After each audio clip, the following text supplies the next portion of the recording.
Barrett? Das war doch seine Stimme. Kommt schon! Antwortet mir!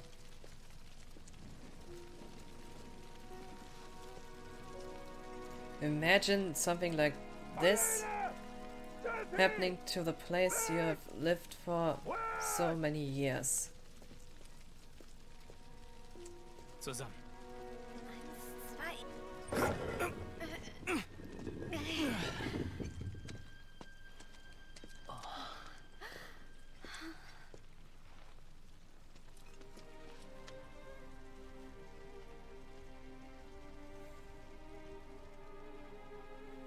Ländchen. Ländchen. Ländchen! Marlene! Bix! Wedge! Jesse! So ein Scheiß! Scheiße! Ja! Ja! Ja! Ja! Ja! Ja!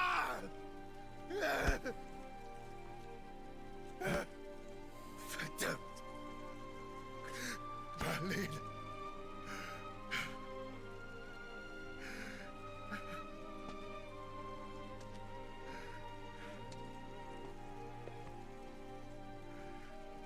Das ist alles unsere Schuld.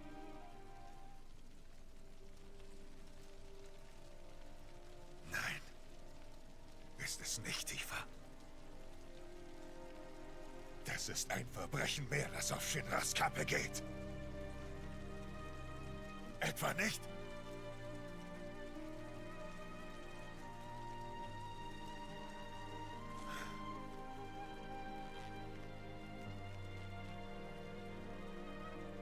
Ja.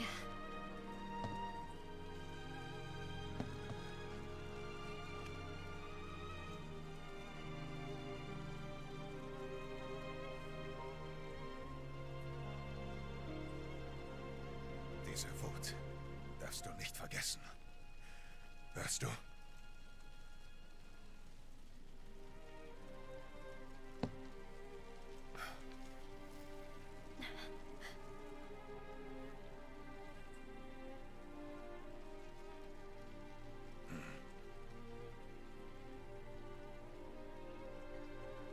Barrett. Marlene geht's gut. Was? Hat Eris doch gesagt. Eris? Das Mädchen, das sie mitgenommen haben? Ja. Genau. Und woher weiß sie? Ich hatte sie geschickt, damit sie Marlene rettet.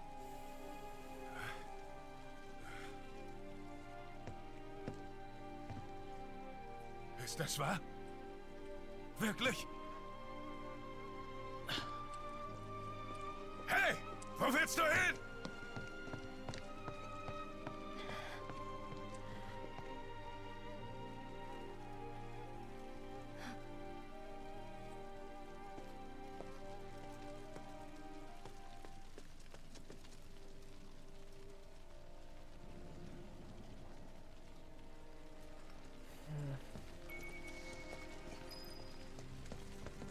Words of hope. Can you have hope in a situation like this?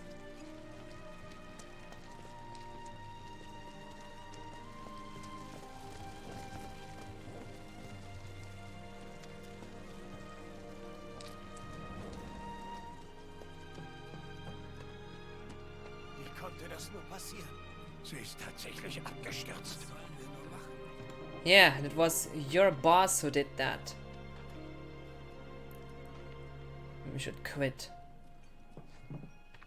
Was sollen wir denn jetzt machen? Helfen, wo wir können. Wir evakuieren weiter. Was ist denn? Das kann doch nicht sein. Mein Freund wohnt in Sektor 7. Hä? Wann kommt denn endlich Hilfe? Das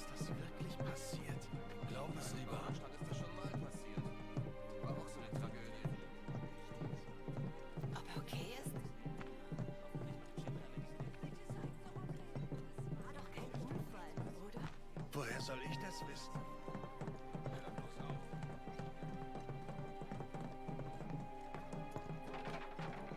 Was? Und? Verrätst du mir, wo es hingeht? Zu Ares Haus. In Sektor 5. Wartet Marlene dort? Dort oder nirgendwo. Sag doch einfach ja! Schenk mir etwas Hoffnung! Selbst wenn wir sie doch nicht dort finden. Tut mir leid, meine Nerven liegen vollkommen blank.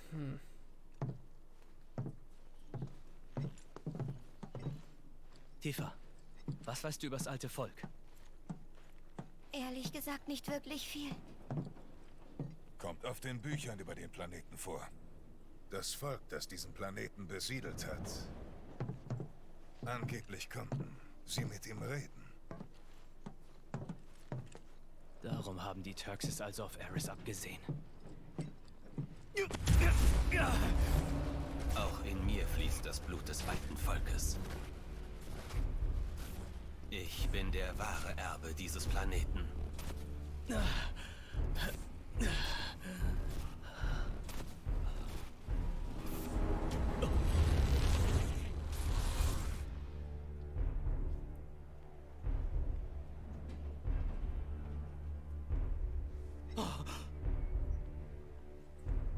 Und wieder warst du zu schwach.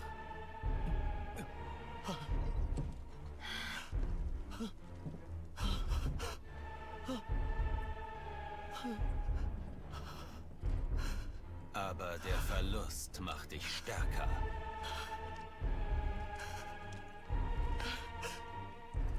Du willst doch stark sein.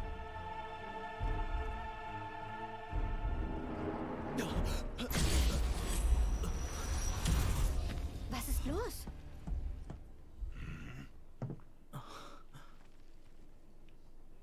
Alles okay. Schnell weiter. He said loss makes you stronger. And you want to be strong. Eine riesige Lücke klafft in der Platte. Sie ist wirklich weg. Ich glaub's. Wir haben geschlossen. Not surprising. Das war wohl doch kein Unfall. Was war es dann? Halt. Schleichen wir vorbei. Was machen die Kerle hier? Ihre Arbeit. Du musst jetzt an Marlene denken. Reiß dich zusammen. Wirklich nicht mehr bewegen.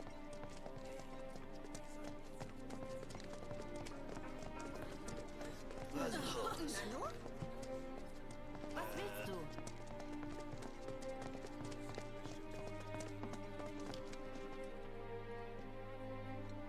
Schrecklich, was passiert ist.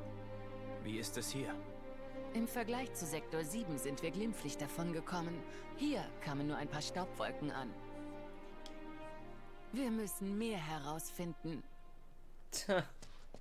Ich will helfen, aber ich will gut vorbereitet sein. Was brauche ich? Ist es wahr, dass Sektor 7 zerstört wurde? Jessie Pretty much. war auf dem Pfeiler, oder? Ja, Bix auch. Die beiden waren verwundet und konnten nicht laufen. Aber Wedge war unten in den Slums. Verstehe.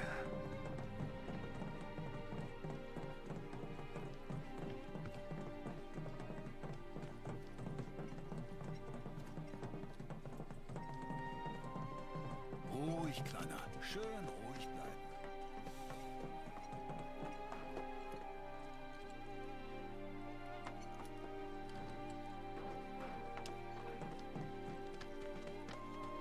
Ruhig, Kleiner. Schön ruhig bleiben. Das hat keinen Zweck. Ich muss sie suchen. Ich muss Jessie und die anderen finden. Wie? Das ist im Moment das Einzige, was ich tun kann. Cloud, hilfst du mir später bei der Suche? Ja.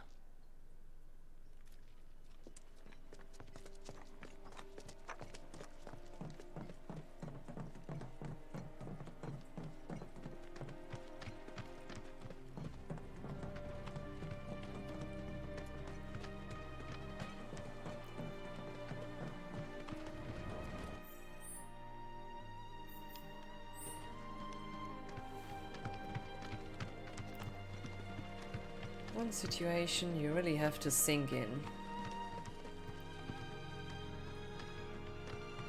No, just let this. I meant let the situation sink in.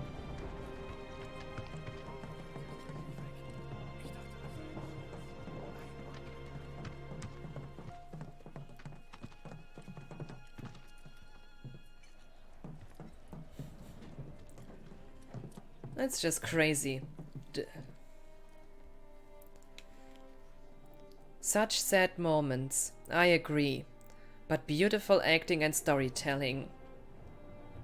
Yeah, it's sad, but beautiful, but also beautiful Ob das ein Unfall war? in a way. Noch ein Anschlag? How can I say that? It was impressive to look at, but it was also shocking. But my god, acting is top notch. Das hier ist schon Sektor 5, oder? Schnell, bring mich zu Marlene. Ja, das ist das Randgebiet. Noch ein Stück. Lauf schneller, heb die Füße an. Gib halt das Tempo vor.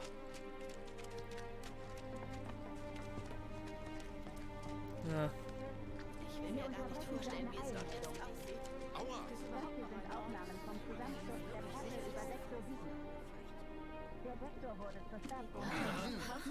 Oh, sorry. Alle Bewohner der Sektoren 6 und 8 werden gebeten, bis auf weiteres in ihren Häusern zu bleiben. Gunfire at the pillar. Ein Team zusammengestellt, welches die Schäden beobachten, die Ursache feststellen und die strukturelle Integrität der benachbarten Klassen prüfen wird. Der Zusammensturz soll in Verbindung mit der Reaktorexplosion stehen, die früher diese Woche geschah. Angeblich gab es kurz vorher.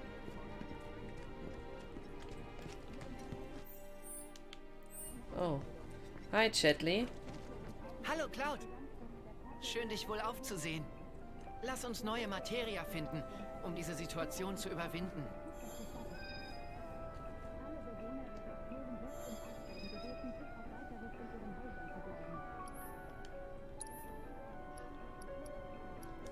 ATV Stagger. Cloud, ich habe eine neue Hypothese. Und ich hoffe, du kannst mir helfen, die notwendigen Daten dafür zu sammeln. Cloud, ich habe einen Kampfbericht für eine neue Beschwörermateria erstellt. Besiege die Esper, um die Materia zu vervollständigen. Leviathan.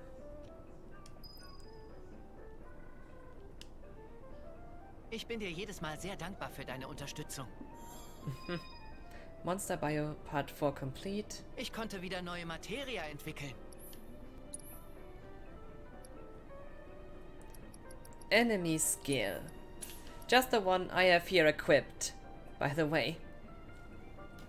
Parry materia. Ich freue mich auf weitere Daten zu meinen Kampfberichten. I'm not in the mood for an Esper battle right now.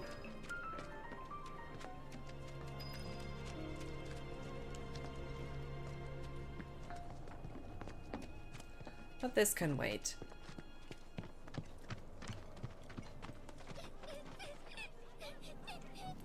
Fight wise. This is PS4, not PS5. Aber hier sind wir in Sicherheit. See this? Oh. I think you might have missed that, Audi, but for a second, when my DualShock 4 battery, you see, DualShock 4. For a second, when my battery was short before, almost empty, I was just walking to get the cable here to load, and this moment my background got exposed for a second. Game still looks amazing, so yeah, and that's what I mean. This looks really good.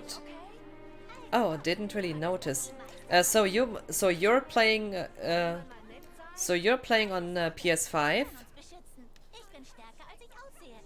Huh, what can I say? this is the version that released at no, it was April. It wasn't March. The demo was released in March, in April 2020. No, I never played the Remake myself. Only saw others play. Just a small info. VII and the Yuffie DLC. That's the stuff that's part of Integrate, and Integrate is the PS5 version. Same with the PC version, which includes this as well. But I will have to wait at least 10 months until I will be able to buy the PC version, as then would be the Steam release. Yeah, wait until it's not on Epic only. There is an alternative version, by the way. You have the choice between the Epic games or the Jack Sparrow version. So, that's just an evil choice.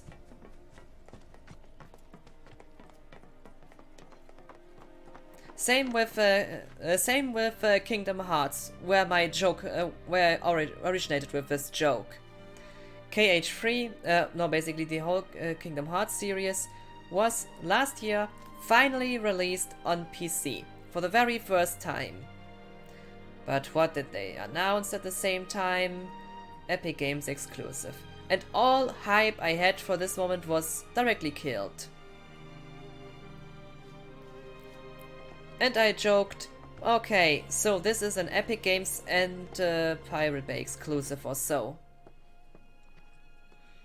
And then I said, okay, so you either have to wait a whole year until the exclusivity deal ends, or you get the Jack Sparrow version, and I say I will play the waiting game. It shouldn't be like this.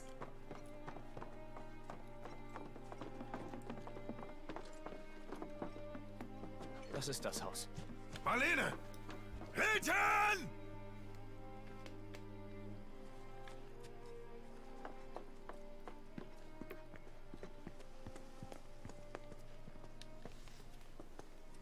Wo ist sie? Wo ist Marlene? Barrett!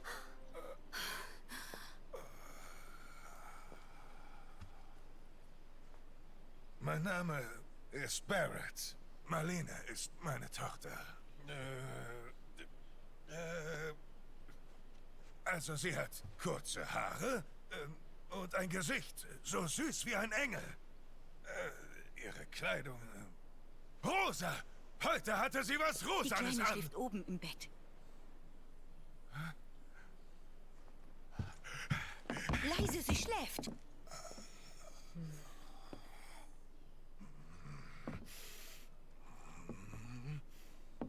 Wollen wir auch hoch?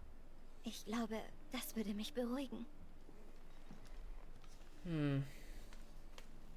Wehe, ihr weckt mir die Kleine auf. Am besten, ihr geht auch nach oben. Wehe, ihr weckt mir die Kleine auf.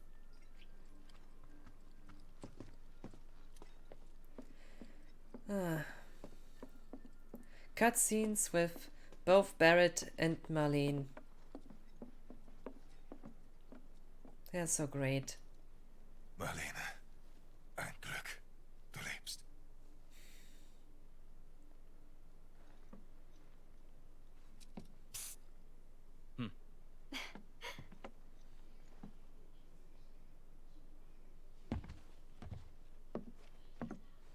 Eris ist mit Shinra mitgegangen. Oh nein.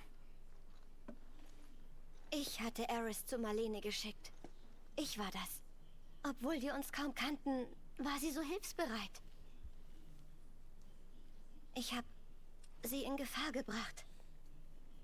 Euch trifft keine Schuld. Früher oder später wäre es ohnehin so gekommen.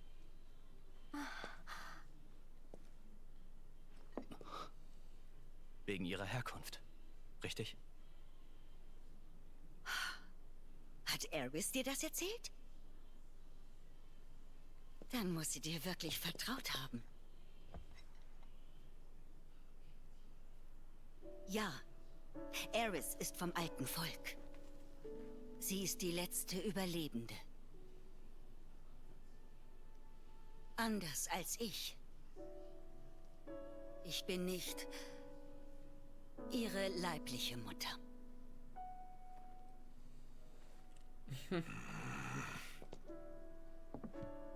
Es war vor 15 Jahren. Mein Mann war damals Soldat und an die Front geschickt worden. Er hatte mir in einem Brief geschrieben, dass er mich besuchen kommt.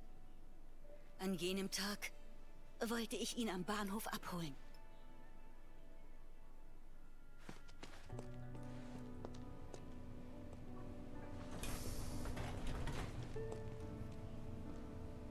Aber ich wartete vergeblich auf meinen Mann. Ich hatte Angst, dass ihm was zugestoßen war. Aber redete mir ein, dass ihm nur der Urlaub gestrichen wurde. Also ging ich jeden Tag zum Bahnhof, um auf ihn zu warten.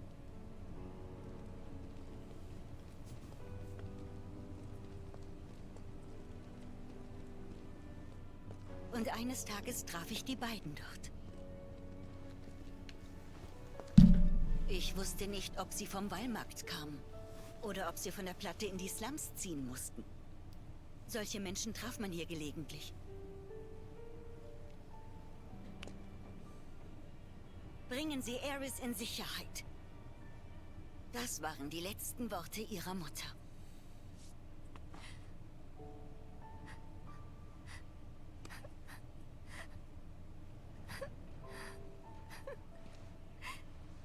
Ohne meinen Mann war ich genauso alleine wie sie. Darum entschloss ich mich, Eris mit zu mir nach Hause zu nehmen.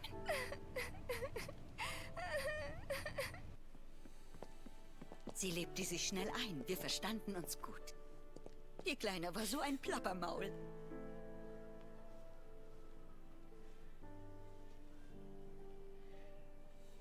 Sie hat mir alles erzählt.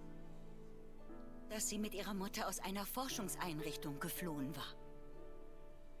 Und dass die Seele ihrer Mutter zum Planeten zurückgekehrt wäre und sie deshalb nicht vermisst. Zurück zum Planeten. Wie es in den Büchern steht. Ich dachte, sie redet Unsinn und korrigierte sie, dass ihre Mutter jetzt im Himmel sei. Doch sie meinte, nein, in diesem Planeten. Ich dachte, sie hätte einfach nur zu viel Fantasie.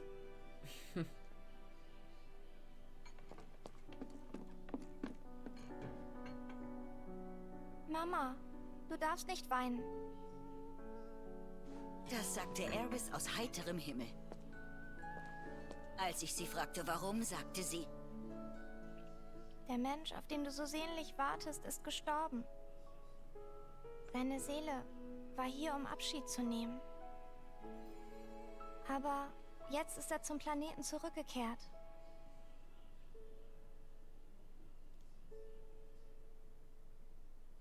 ich wollte ihr nicht glauben. Doch dann, nur wenige Tage später, kam der Brief, dass mein Mann im Krieg gefallen sei.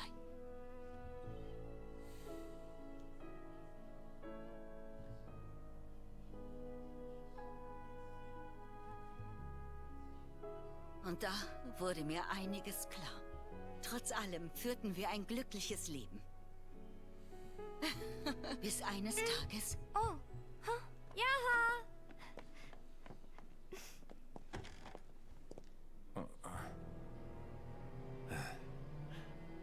Nein, geh weg!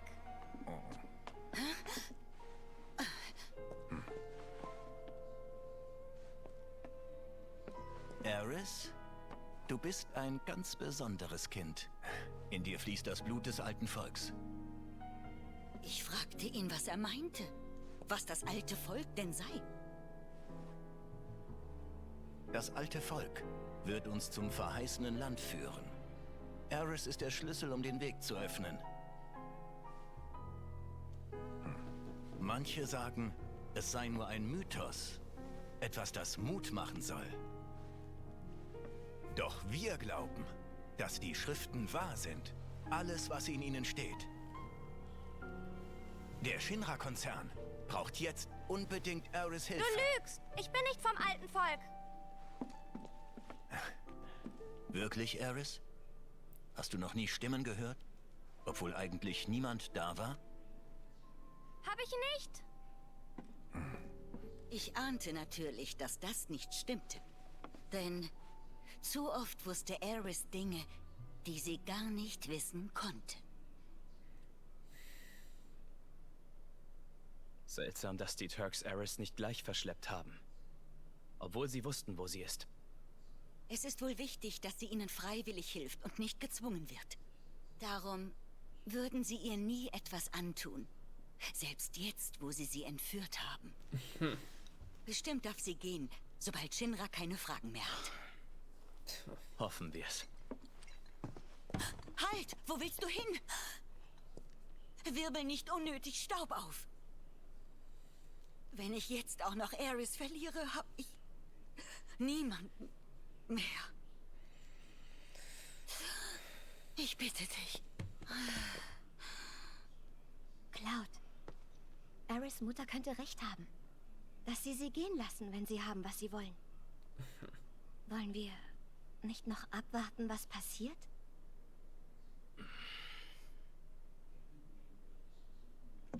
Wir sollten zurück nach Sektor 7. Da wartet auch Arbeit. Und wir müssen noch nach der Bar sehen. Alles klar. Shinra has just destroyed a whole town. Not only the people in the not only killed all people in the slums, but also the people on the plate. I mean, with an explosion like this, of course, whether someone was below or on the plate, they are all dead. And now they would really believe they would hold and they would really believe they would not torture her or who else, who knows what else. I can, but I have to say I can kinda get so far that they don't want this to be true. So in a way, they refuse to acknowledge this all in a way. Because I know from myself and also from experience, some things are just that so terrible that you just refuse to believe it at first. Things that you think it's almost like it's all like a dream, it's not real, and you just try to how can I say that? Can I explain this? Trying to how can it's difficult to explain what I mean. More like actually you know that it's not true, but you try telling this yourself. You're lying to yourself, and because others have experienced the same problem, they do this too. And that's the current situation. They all know Shinra is bad news, but they don't want to realize this right now.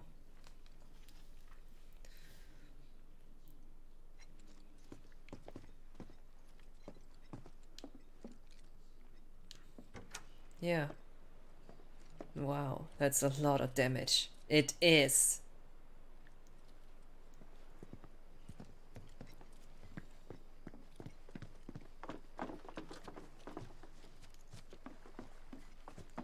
Das Tor nach Sektor 7 ist verschüttet. Durch die Trümmer kommen wir nicht durch. Was sollen wir tun? Wir nehmen den Tunnel auf dem Spielplatz. Gute Idee. Und wie kommen wir dahin? Gibt noch einen anderen Weg. Weiß ich von Aerys. Echt praktisch, so eine Verbündete vom alten Volk, was? Sorry, ist mir so rausgerutscht. Ja.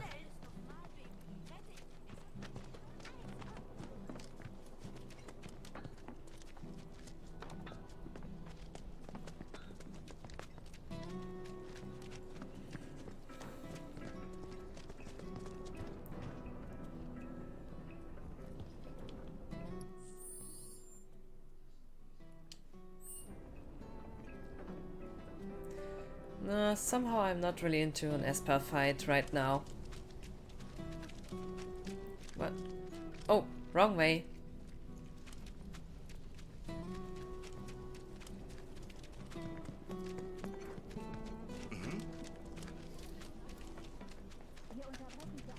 Ist was?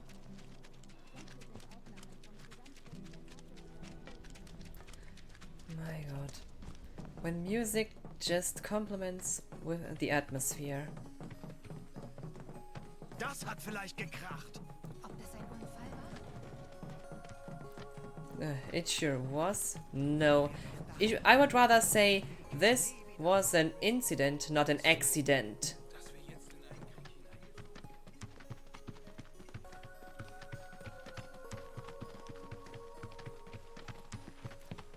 But even this wouldn't be more accurate enough.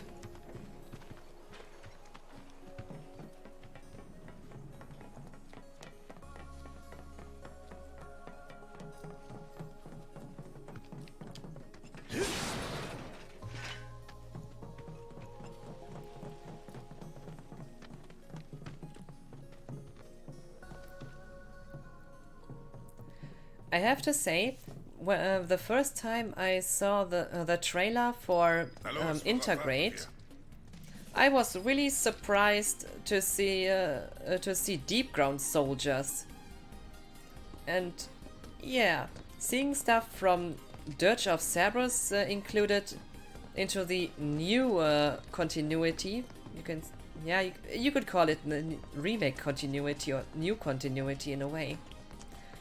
Was interesting, because already here in the original the first part of the remake, there was some stuff from Crisis Core included. So compilation of FF7 is now at least part-wise canon.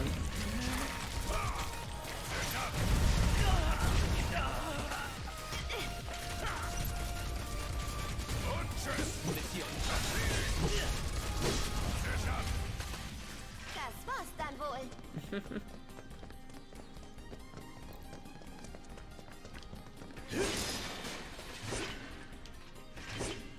Oh, already destroyed.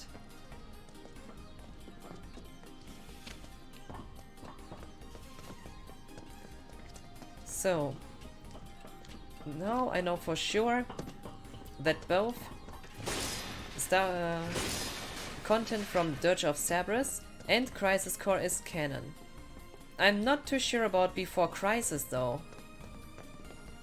Eine Sackgasse. Locked. Mist. Versuchen wir es da. Ziemlich gefährlich. Aber nichts, womit wir nicht fertig werden.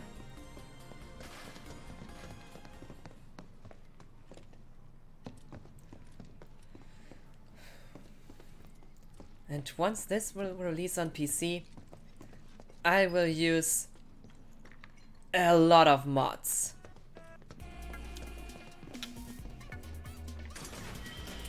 One rule I have about games: vanilla is for ice cream. Games on PC are meant to be played with mods. Mods are the way it's meant to be played. Period. I mean, just to play vanilla FF7 and after that, play new thread. So impressive what could have been done with this game.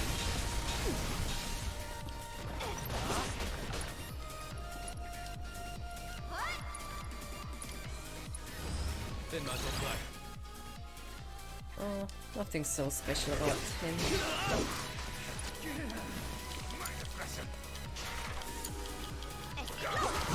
Let go of Barrett.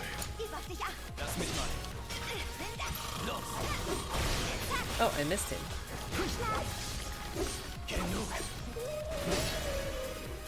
Was Barrett just snoring?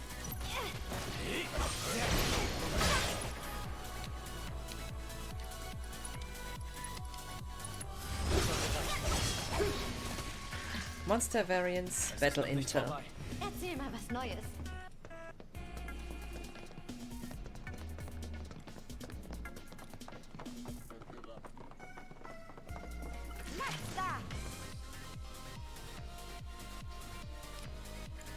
Nichts überstürzen. An die Arbeit. Ich nehme.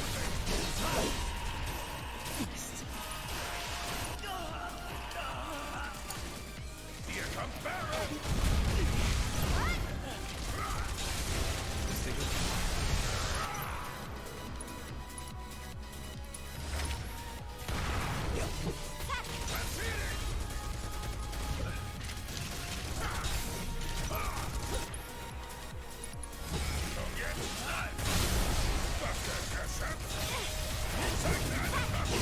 And done.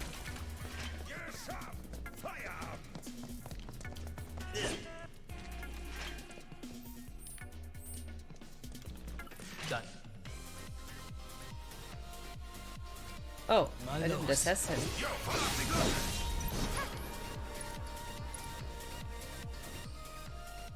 This time I will. Auf Nummer sicher.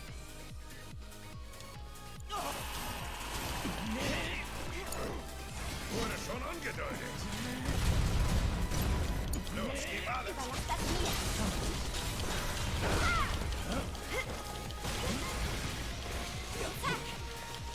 Abschlag.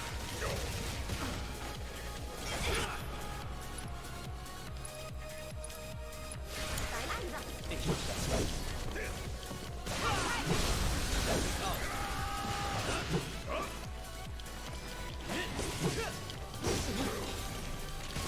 Hey, calm down.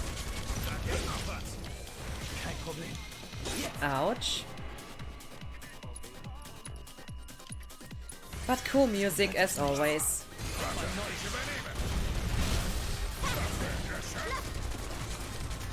Übernimm mal!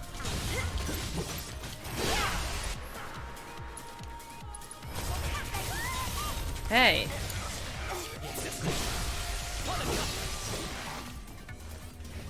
Sind ein gutes Team, Barrett. Du bringst mich in Verlegenheit. A good team. I agree.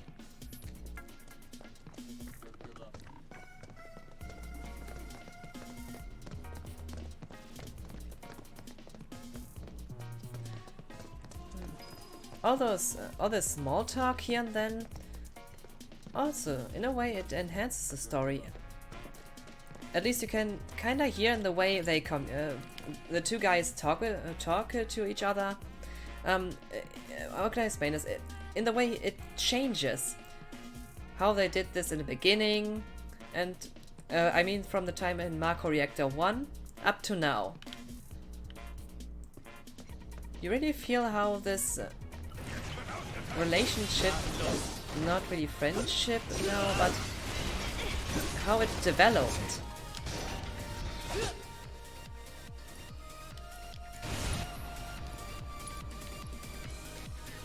Nicht übertreiben.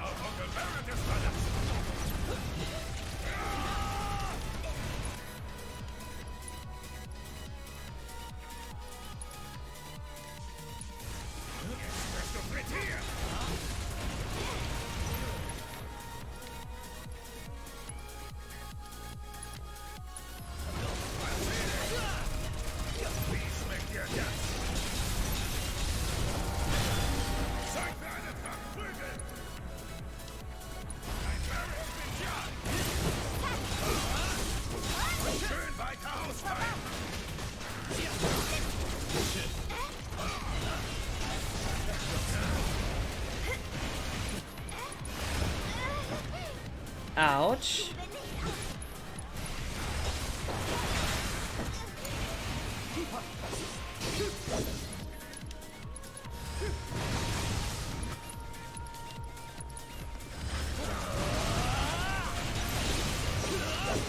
Ich bin bereit.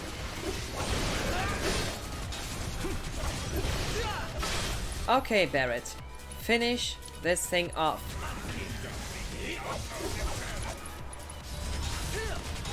Drehen wir den Spieß um. Hab das unterschätzt. Oh my.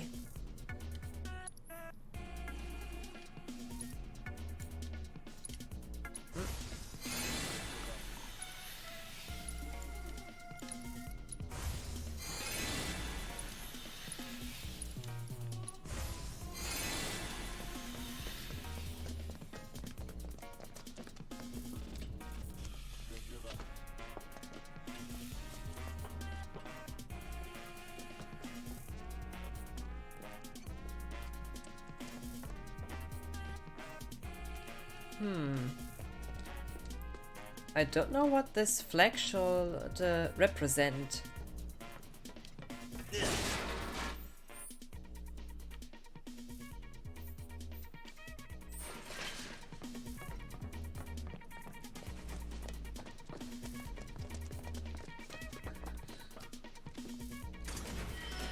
Heavy duty bracer.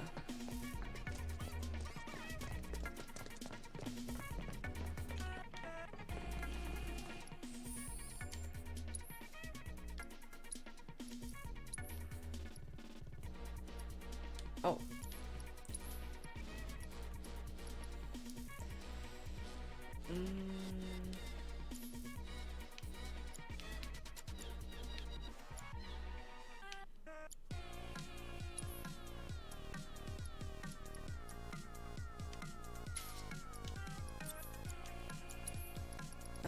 What to add?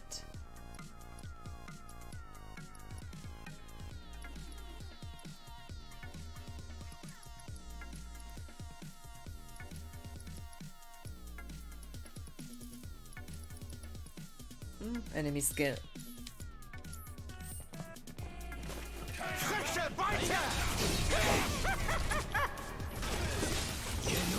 Small fish.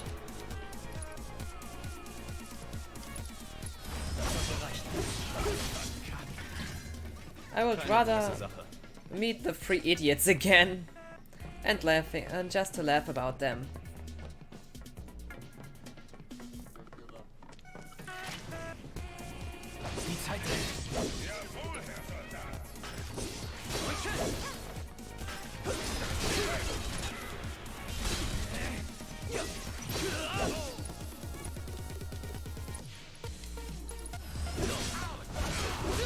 Ich zähle auf dich. Ich übernehme.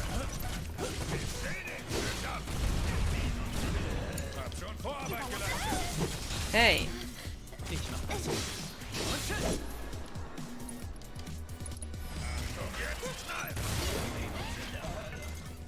Das war ein gutes Training. Training? Yeah, a little bit.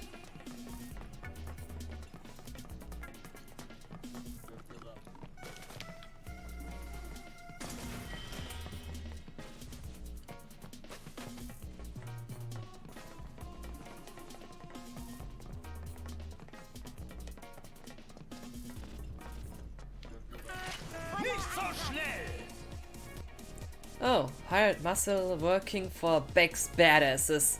With his massive bulk, he delivers devastating blows one after the other. He likes his fights clean and fair, and remains honorable in victory and defeat. Unusual for a bandit. Butchburg Beck. Beck's badasses. What did I just said? I wanted to see them again? Wenn ihr hier durch wollt, ist Weg Zoll fällig. Du bist es! Hehe. Kennst du die? Friend of yours? Nope. Lügt nicht, klar kennen wir uns! Dann übernimm. I like those guys.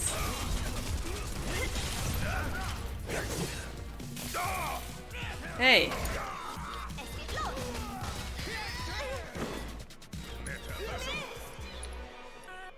That's not how it should play out. Okay, Barrett.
Hey!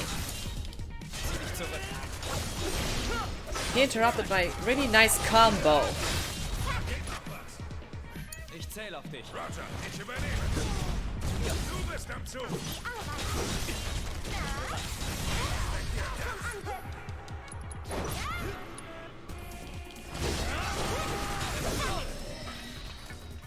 Das war abzusehen. How he just interrupted my really nice combo.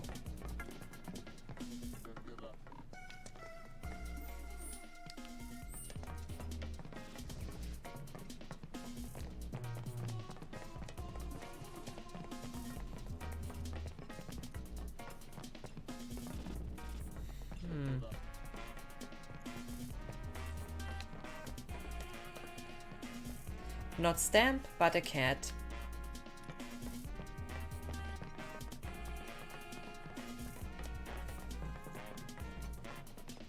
Oh, wait a second.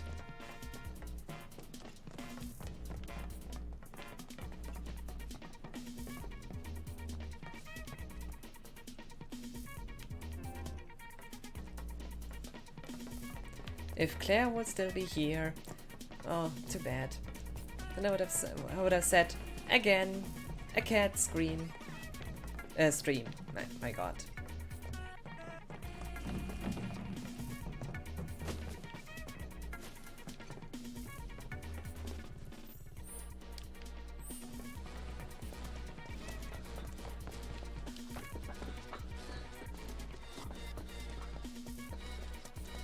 Wait a second, I'm going the wrong way.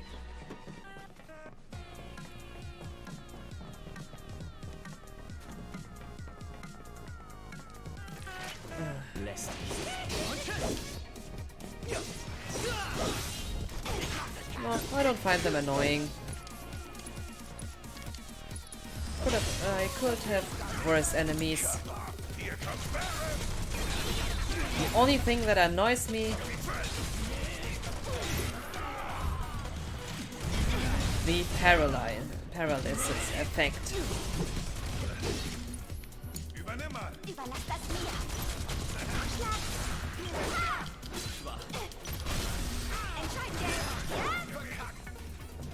Das läuft doch ziemlich gut. Ja, nicht schlecht. It does.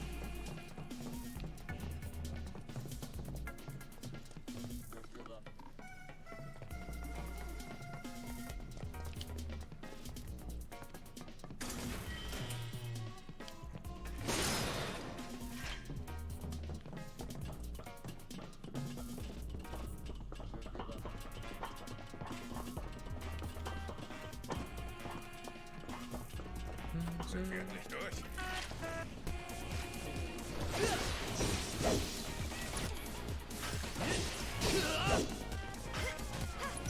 They were weak against ice. Alright. Übernimm du. Jetzt hab ich hier das Sagen. No, not needed.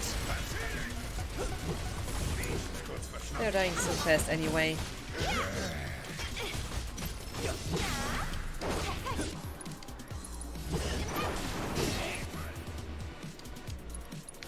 Kann ich dir das überlassen? Keine Chance. Dann übernimm.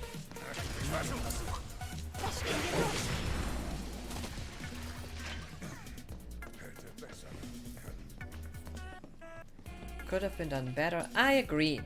But still, the more you change, you switch between characters, the more fun you get. Do one thing with one character, next one does something else, and if all that combines, it feels great. Da, seht mal. Oh, frische Luft.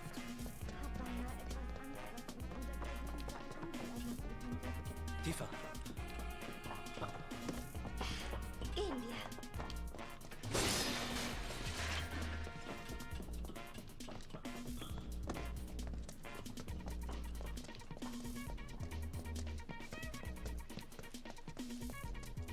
Was meinst du? Können wir hier durch? Nee, da soll's wilde Kreaturen geben. There are. I would not suggest to go this way. Nick sollte uns zu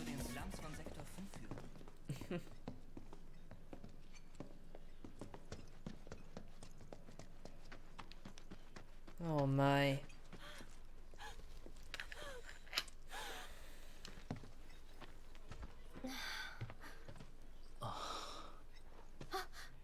Weimer! Du lebst!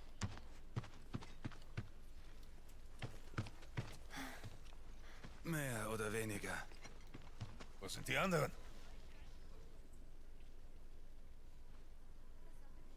Weiß ich nicht. Tut mir leid. Schon okay. Ich bin so froh, dich zu sehen. Das gibt mir Hoffnung für die anderen.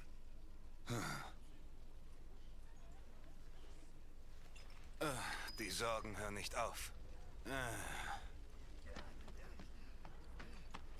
Die Sorgen hören nicht auf. Wer weiß, was kommt. Man ist besser gut vorbereitet.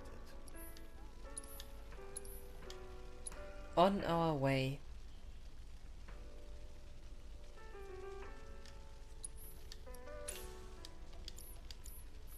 Schön aufpassen da draußen. Unterwegs nach Sektor 7? Ja, Yeah. müssen noch etwas holen. Verstehe. Viel habe ich nicht im Angebot. Aber sieh dich um.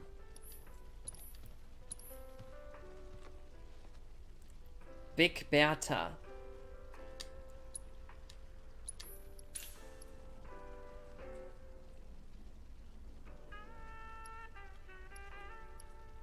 Sorcerer's Armlet.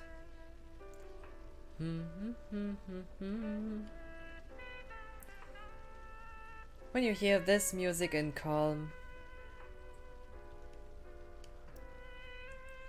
a nice piece. Oh, Magician's Amulet. Viel Glück.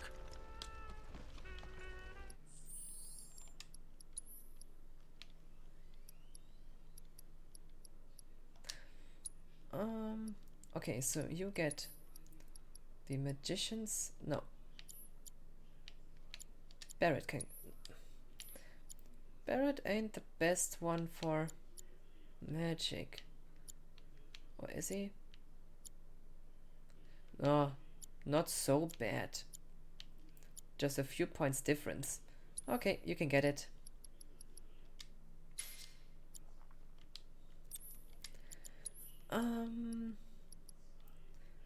Subversion. Let it level up. Provoke.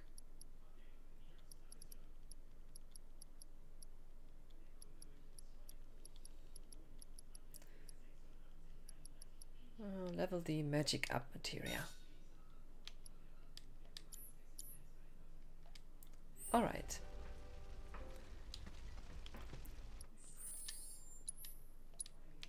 Wait a second. Big Bertha.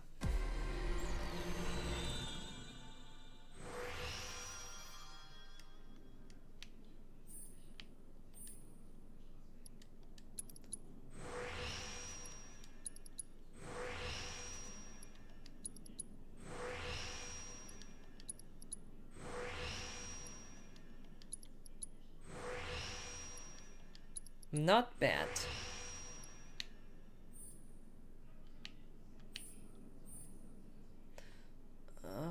Trade off. Yeah.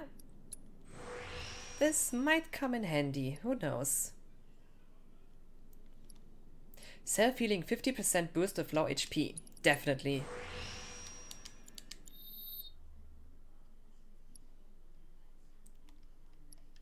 Oh. Wanted to equip it, not get into this screen again.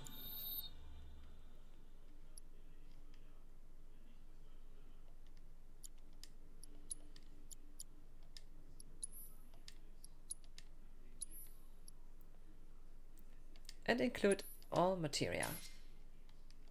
Wait a second. Okay, both complete. Ability, finish off an enemy. Maximum Fury, also known as Anger Max. Wait a second, limit.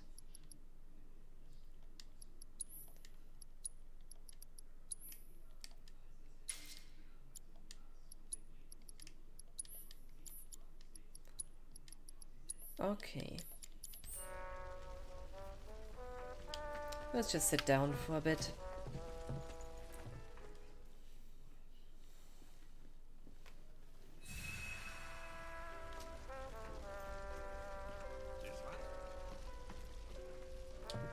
A good point to save.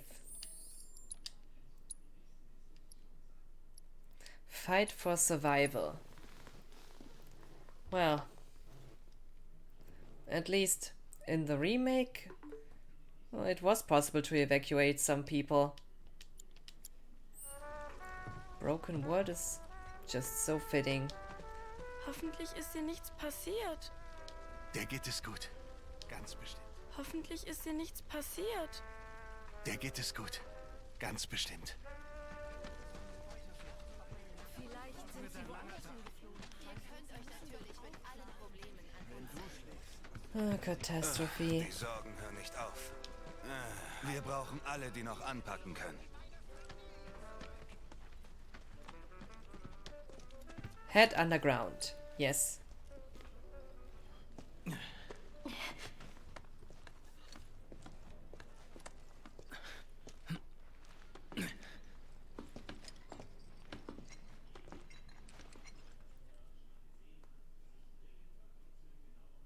Avalanche.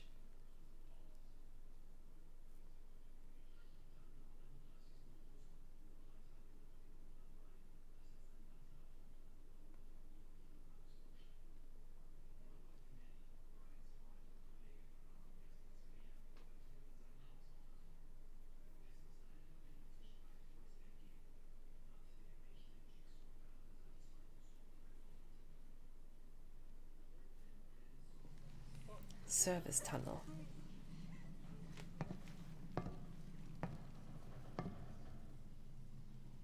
Ab hier klettern wir hoch.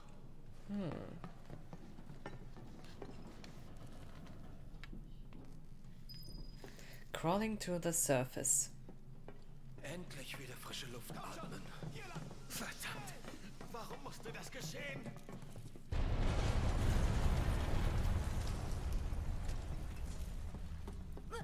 Feeling like an earthquake. Komm, nur noch ein bisschen. No, not even. The slightest one. Was ist mit Mama? Was ist jetzt noch übrig? Das Haus, das Geld. Unser ganzes Leben ist in Sektor 7. Aber wenigstens leben wir noch. Und jetzt komm, weiter. Du hättest mich in den Trümmern zurücklassen. Sag doch nicht sowas! I agree, don't say something like that. In a situation like this, one can be happy to survive. Da hast du recht. Viel Geld hatten wir eh nie. Und das Haus war eine Bruchbude. Schon wieder? Das war näher als vorhin. Hey! Ist da irgendjemand, der Hilfe braucht?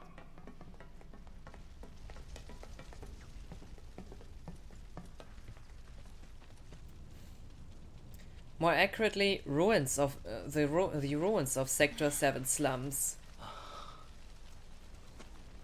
Alles weg. Nicht aufgeben! Weiter! Das ist zu schwer! Wir helfen euch. Marley! Ihr seid es! Auf 3. 1, 2.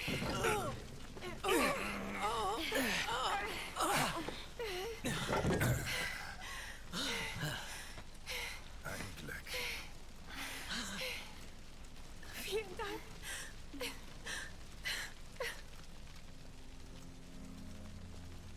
Zum Glück ist euch nichts passiert. Was habt ihr jetzt vor? Tja, wir werden sehen, wo wir helfen können. Habt ihr schon nach der Bar gesehen? Nein. Geht doch zuerst dorthin.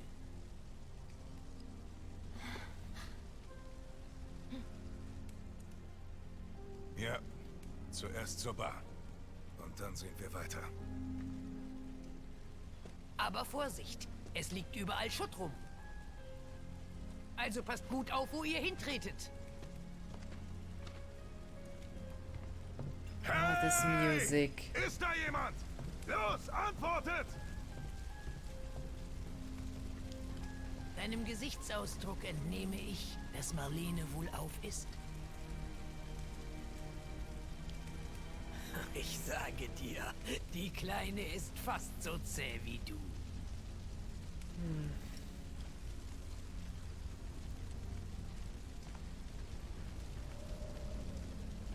Ist hier noch jemand?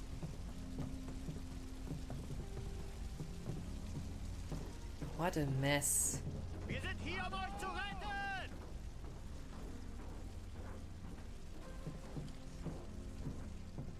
Ist hier jemand? Wenn ihr uns hören könnt.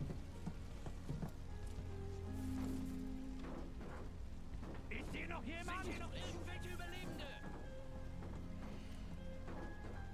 My God, the music is so... Hallo!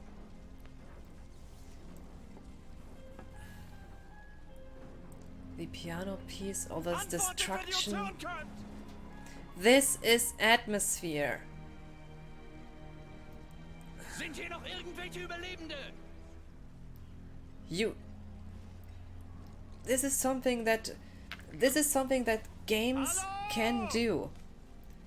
You feel sorry for for the people that were victims of this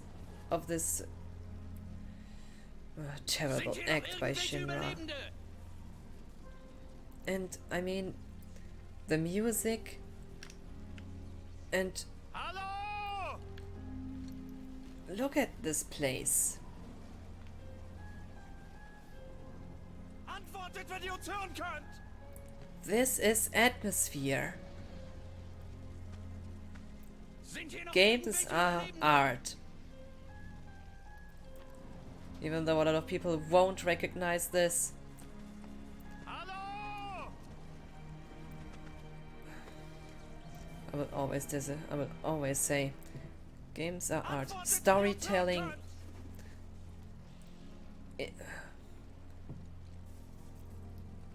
In movies, in a movie you just watch this, and it might have an effect on you. But games are different. They are an interactive media. Antwortet, wenn ihr uns hören könnt. You experience much more firsthand. Irgendwelche Überlebende? And seeing this, I mean, a few chapters ago we were doing quests, walking here. Sure, we also know the original version and it's etc. But my God, this is an atmosphere. Sind hier noch irgendwelche Überlebende? A beautiful piano version of the song combined with which is in this lower tone, lower tone, and Antwortet, wenn ihr uns hören könnt. this is atmosphere. I can only repeat that. Sind hier noch irgendwelche Überlebende?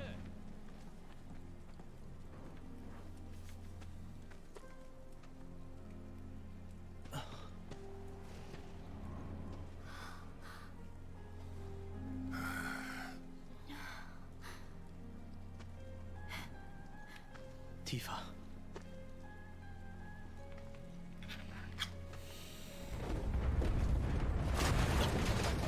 Weg da!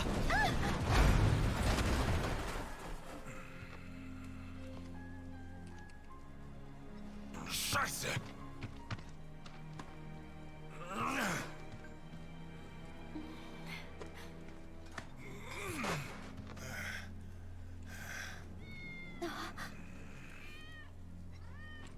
Die gehört Wedge. Was?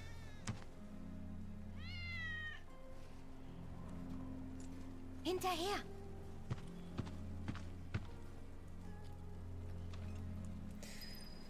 Home is where the heart is. Yeah, I agree. Home is where the heart is. Yeah, it's very visceral in game. It really is. You know, the first time I played this game, I almost wondered if when you see this cat, that it will lead them to, well, the dead body of Wedge. But that's of course not the case. Auf drei. 1, 2.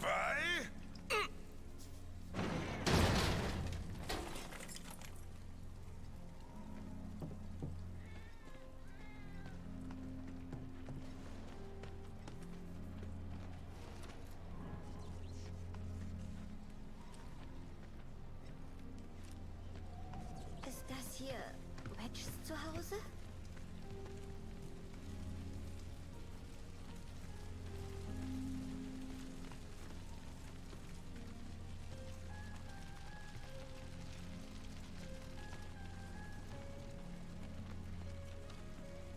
Hey, schon unterwegs.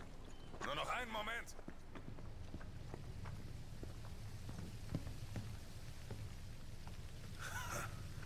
Hier stinkt's nach Shinra.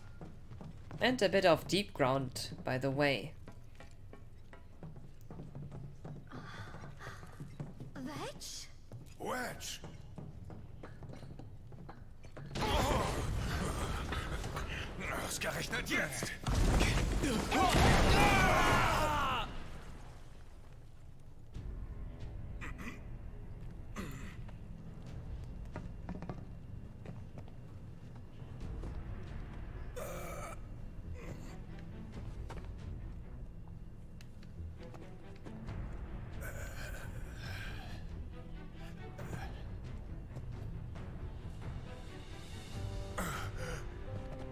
Tiefer!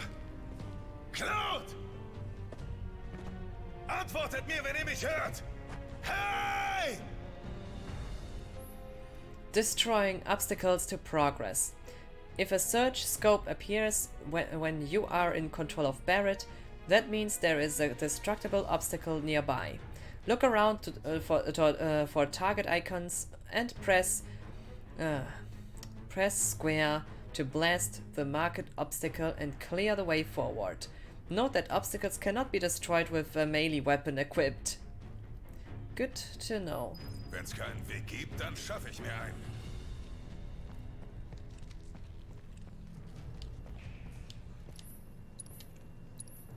einen. Nothing too special.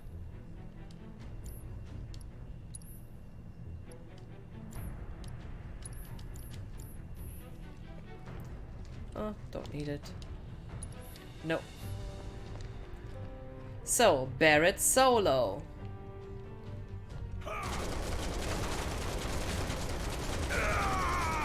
Just shoot my, well, just shoot the way instead of light the way.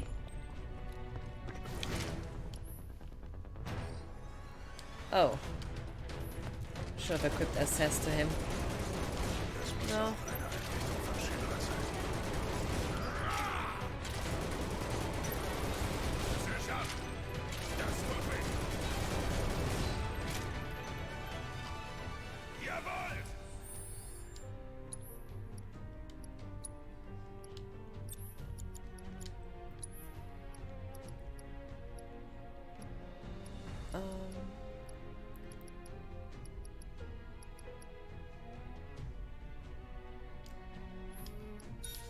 Yeah, I will lend this.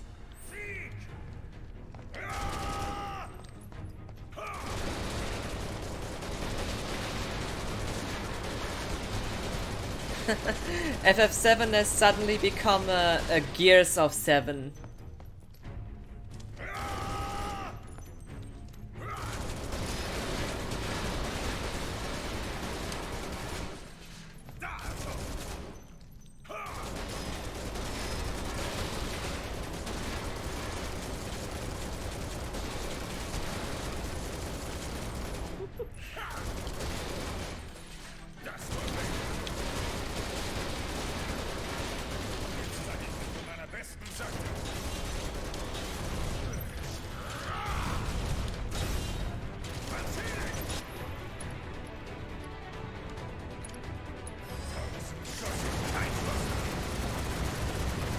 Oh my. Das etwa schon alles? This feels great to play.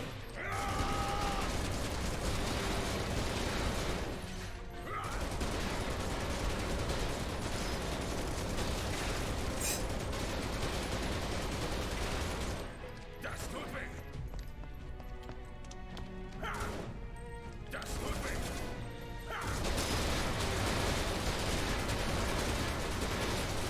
Now with this camera angle, it really looks like Gears of War.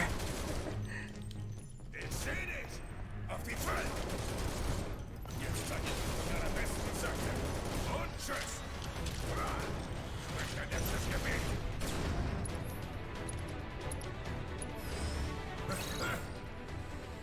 Large insects that live in the ground beneath Midgar. The collapse of the plate has made these creatures more active, and they will attack in swarms when intruders wander into their territory. They attack in swarms, and I make a Gears of War joke. Okay.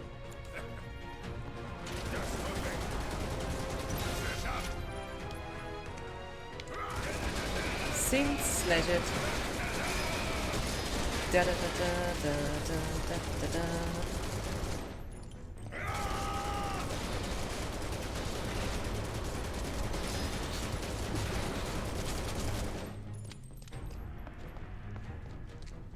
Just Barrett's way of opening the treasure chests. Just shoot at them.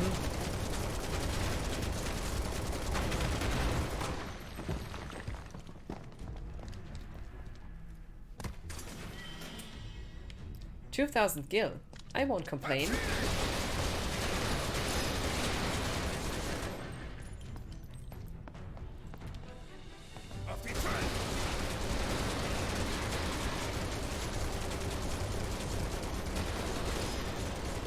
Recovered MP.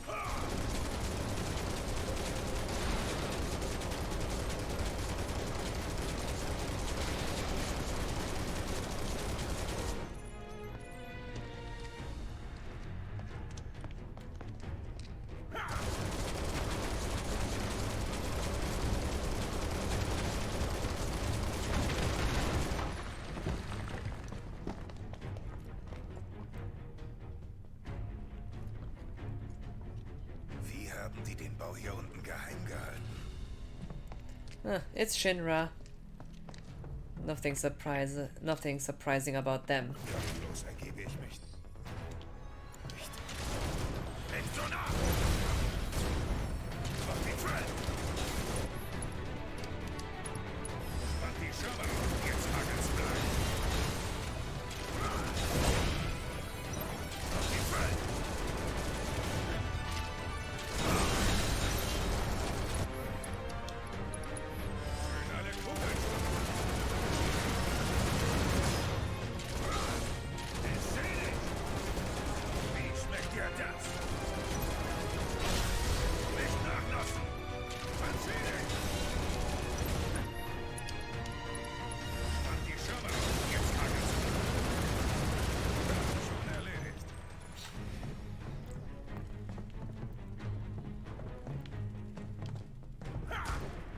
Not working here.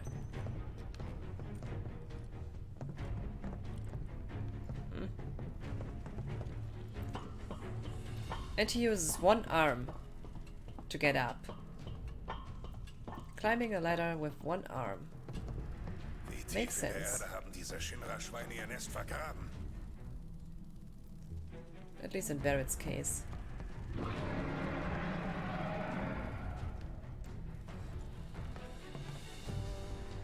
No doubt, a behemoth is not far. Jetzt zeige ich mich von meiner besten Seite. Mein letztes Gebet. Geschafft! Feierabend! Ich nehme es mit allem und jedem hier auf.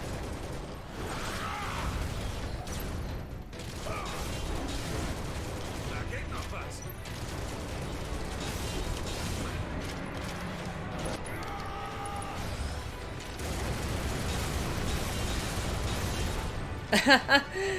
So short.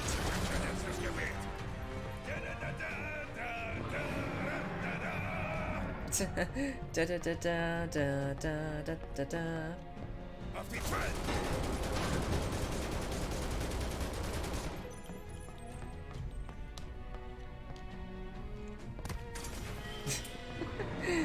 How to open the treasure chest? Well, slight kick against it.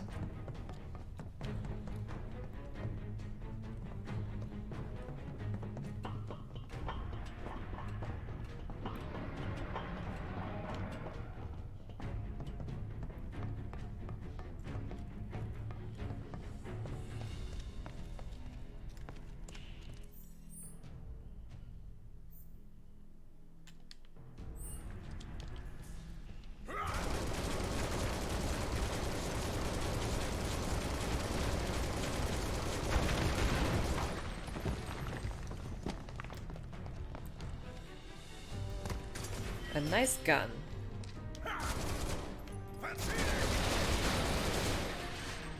Auf die Fall!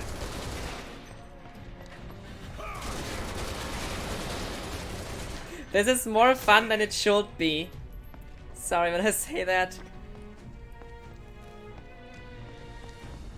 But that's the point. Good gameplay. If the gameplay itself is fun enough and the story is great, this game sure knows how to deliver. There are games with a great story, but not the best gameplay. There are games with great gameplay, but well, they might just lack a story if they have one. My god, the scream. And here we have both. At least mostly. There are a few things I'm criticizing about the story, but besides of that,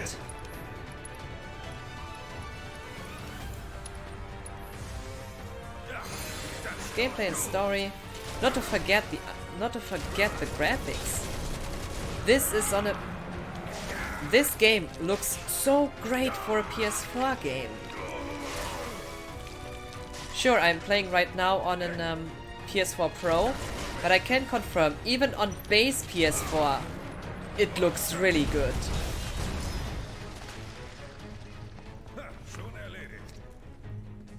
Of course, it looks even better on PS5 with the 60 FPS mode.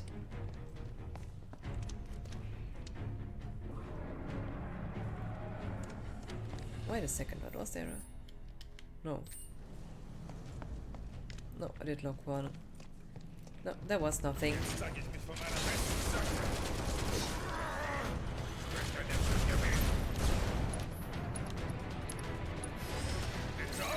Oh, not SS, I wanted to use.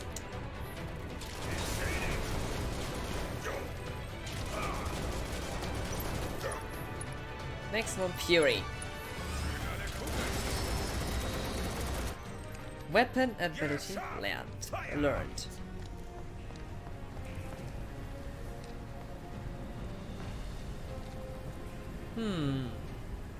This thing is in my way. Why not stop it?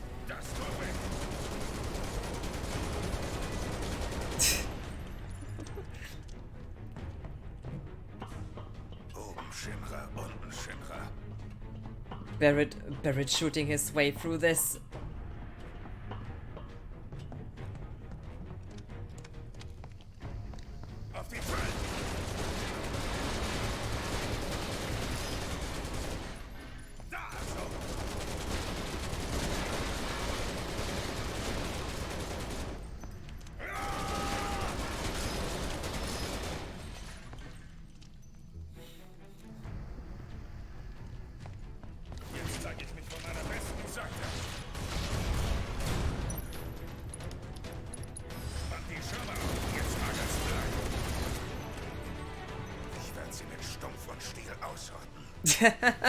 I agree, Barrett. Huh? Stop. Barrett time. Oh yeah. This part is Barrett's solo. He really shines in this aspect.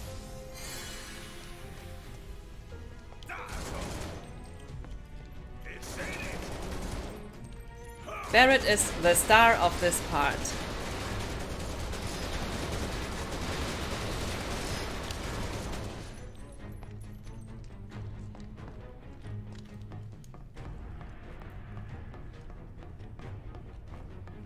My god, how this looks.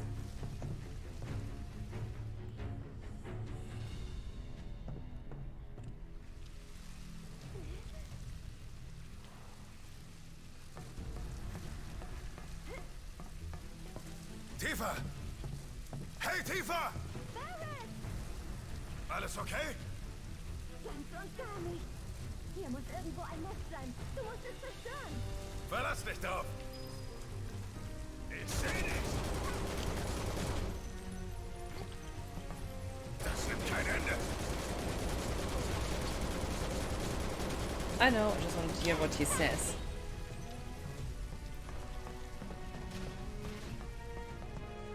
You're shooting and fighting a swarm. Yeah. Years. Years of Barrett.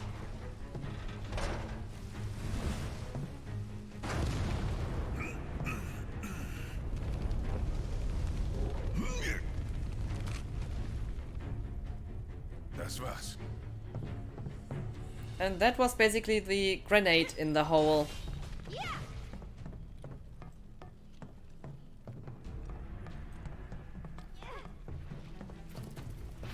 Oh my. So, as you say, Audie, stop. Barrett time.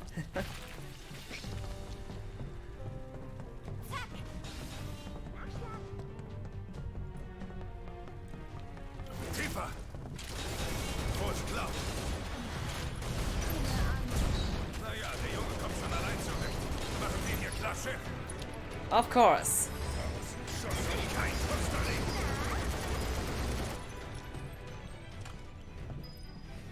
Bist du verletzt? Nein, keine Sorge. Okay, dann auf zu Wedge. Schnell.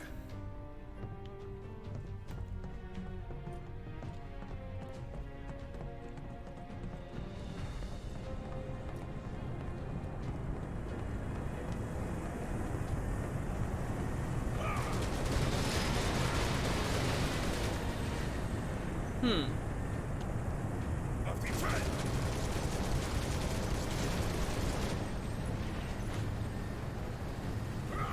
It's all Shinra property anyway. Let's destroy as much as we want.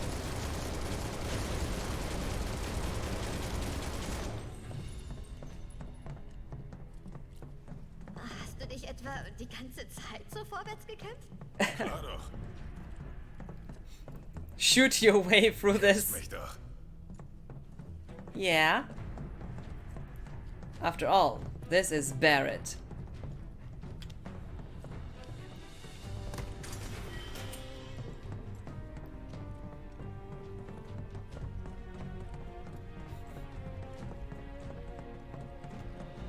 Auf die Fall!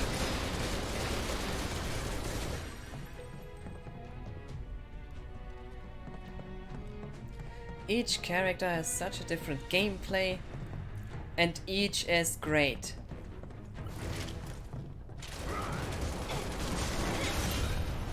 Du bist am Zug!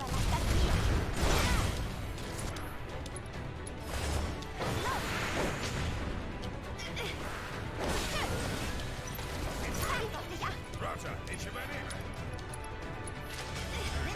Ich zähle auf dich. Sehr gut, weiter so. Now that's what I call teamwork.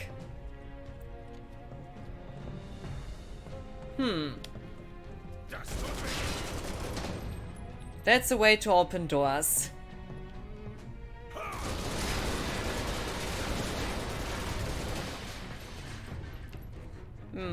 You can kick doors like in DMC, or you can just shoot them like Barrett does here. Like we just see. Ich seh dich.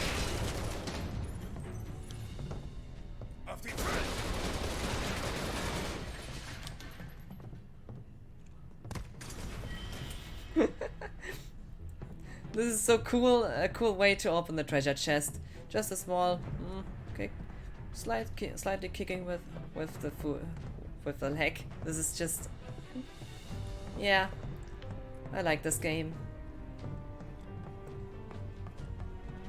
And I really want to have this on my PC. Just one thing I don't get. Why the hell weren't there alternative outfits? I mean, seriously. Why isn't there an option after after completing the game that, for example, Cloud wears his Advent Children outfit, or Tifa wears the Advent Children outfit, or OG outfit, like in Dissidia. Yeah, it's just something I find weird. I mean, there are mods. I know, and I love mods. And this is the point. Mods can add what a game might miss. They add content.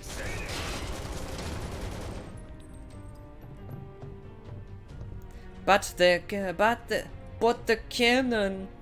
Okay, I can get why some people might be purists. But seriously, this is a game. Logic doesn't apply here. I mean, imagine a game that takes place in like the Stone Age, and somebody would just add modern weapons into it. With mods, this would be possible.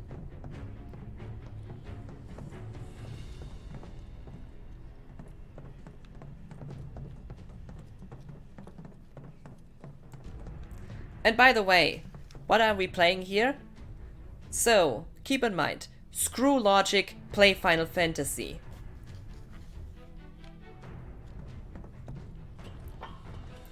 It's called this name for a reason.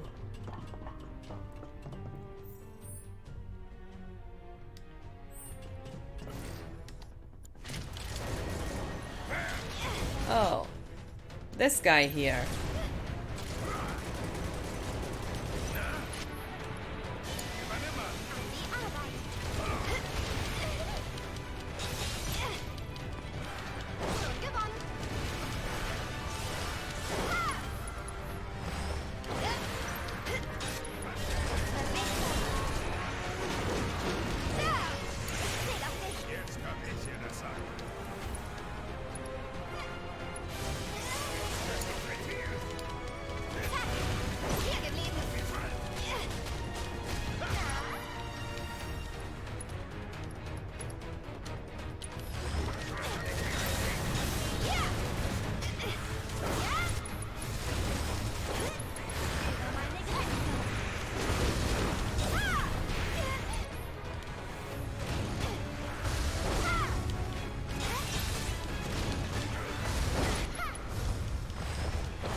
Oh, so like Civilization 5 introduces nukes in the Stone Age. Yeah, right, why not?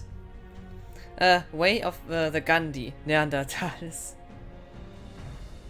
I mean, yeah. That's the great thing about games. They can have unlimited freedom. Hoffentlich geht es Wedge gut. Mach dir keine Sorgen. And with Wedge mods, ist hart im Nehmen. it can go even beyond that. Ja, wenn wir wieder zu Hause sind, müssen wir ihn ordentlich aufpäppeln. And here's the point why I love mods. They can add completely ridiculous or impressive things to games. I mean, just look at the mods for FF7 on PC, and my god, there's so much to choose from. From mods like New Threat, from pure difficulty modes like the classical hardcore mod. There were also, not to forget, the AI upscaled backgrounds, character models. So much to choose from. Same with soundtrack mods. And there's so many options you have. The only thing that's limiting is basically your creativity. And with mod managers like Seventh Heaven, mods become easier by the time as well.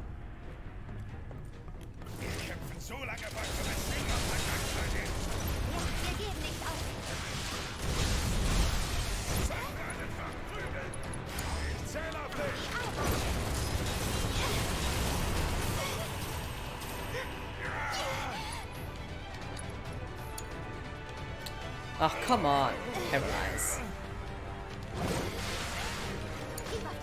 Roger, ich übernehme. Du bist am Zug.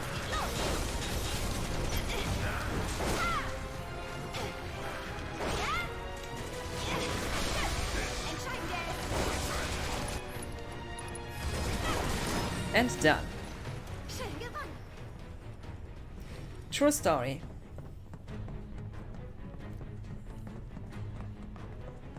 These two make a great team.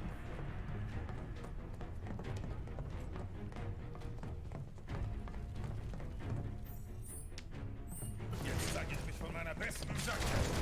Zisch ab. Hab schon Vorarbeit geleistet.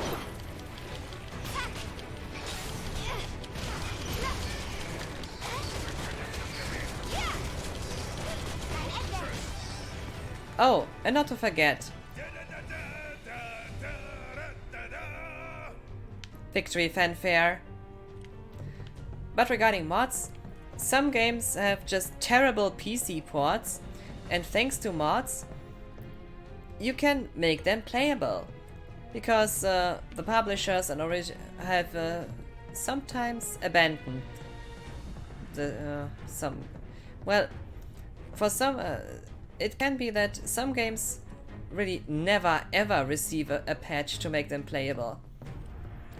Diese Einrichtung ist ebenso unheimlich wie abstoßend.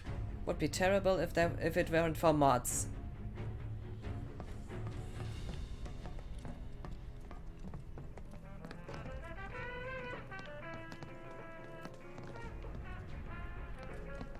See the world through her eyes. Shinra X sensor technology. What we do for Midgar and for you. Shinra, merging innovation with creation. Tuh, yeah, right. Now this is really propaganda. But it's fitting for Shinra.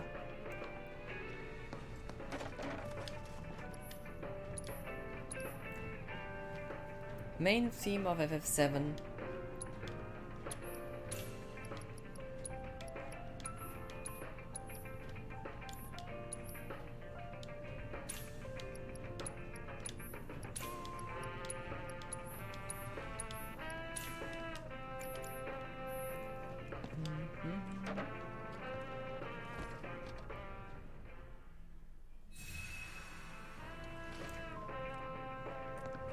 Nice sound.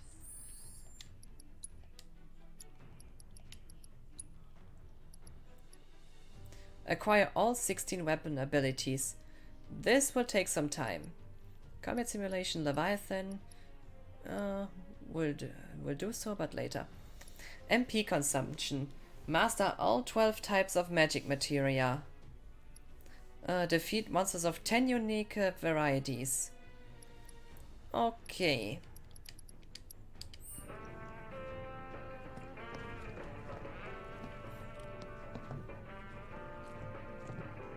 My god, Barrett has some muscles.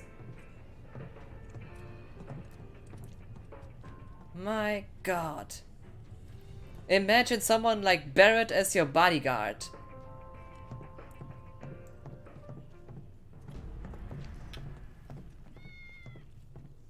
Watch!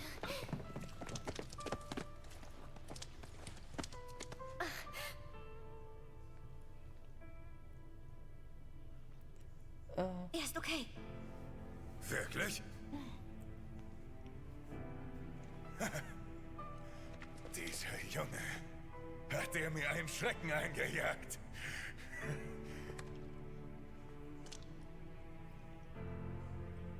Ein Glück. Danke. Cute. Los, raus hier. Ja.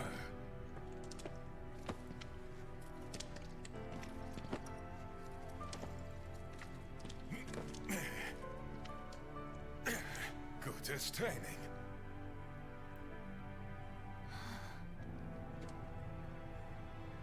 Was ist das? Barrett! Oh.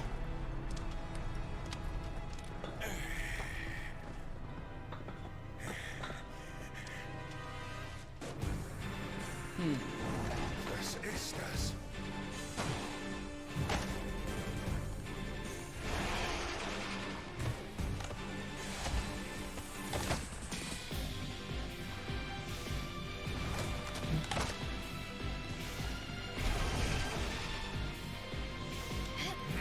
This music makes me really... Experiment von Shinra sein. Shinras Eigentum zertrümmere ich doppelt so gerne. This music really makes me think of Final Fantasy 13. Warmonger Gandhi Classic Civilization Gaming. I have never played Civilization, only heard from it, and I've seen gameplay of it. Ban cats. Oh no, ban cats. How could you?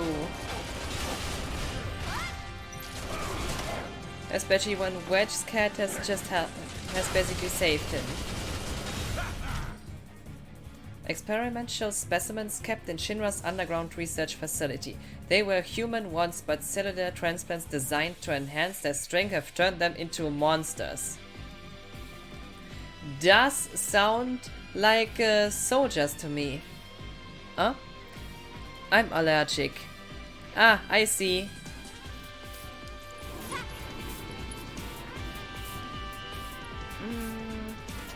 I just wonder... Slow-mo. But weak against ice. Nochmal Schluss. Übernimm mal. Ich leg los.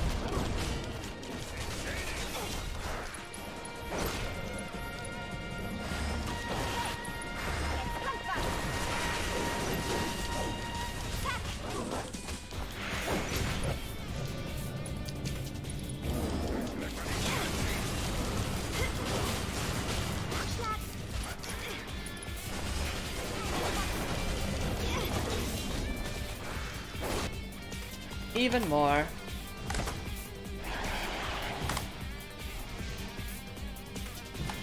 Da kommt wieder das Fußvolk. Schaffen wir das? Na klar, was denkst du? Ja!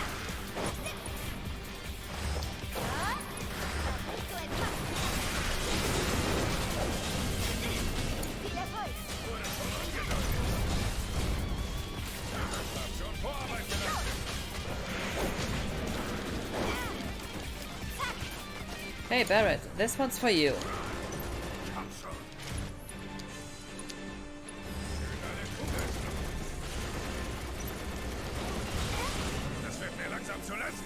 Es kommen immer mehr. Huh? Wir müssen den Lüftungsschacht versiegeln. Geh du!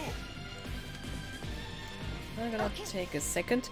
Also, in the very first civilization, there was a bug that could make Gandhi ultra aggressive, and they kept it in as a joke since then. It's not a bug, it's a feature.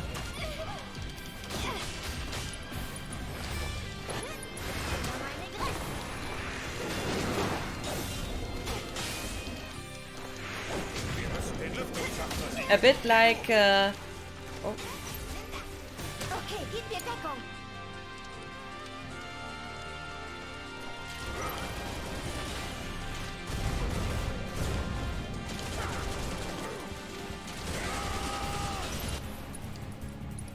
A bit like in Onimusha and a kind of Resident Evil, the game mechanic of keeping monsters in the air. No, right, it was Onimusha somehow. Brought somehow life to DMC.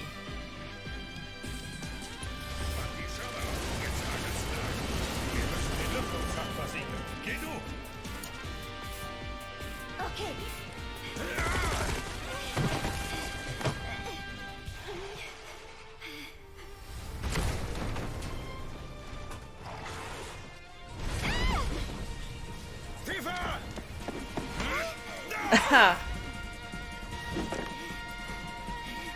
Teamwork at its best.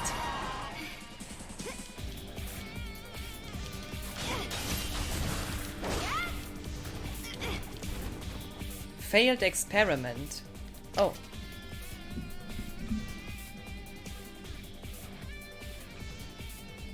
Not again. Bad timing. An experimental specimen kept in the Shinra underground facility. It was a human once, but cellular transplants from various large creatures have turned it into a terrifying creature. It leads a group of failed test subjects.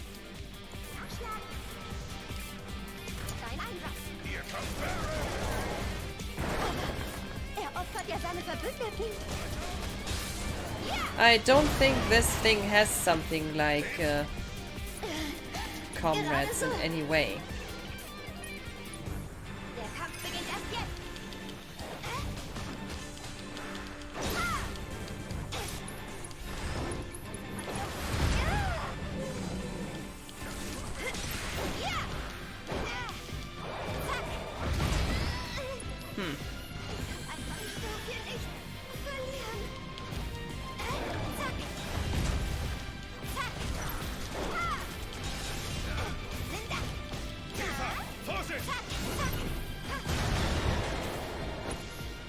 This hurts.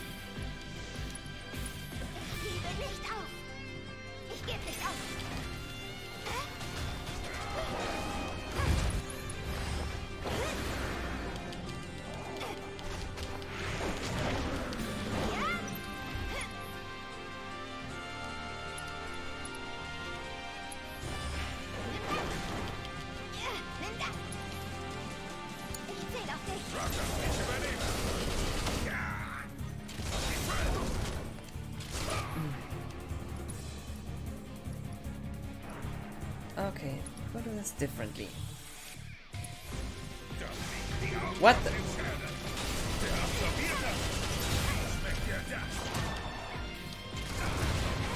Ouch.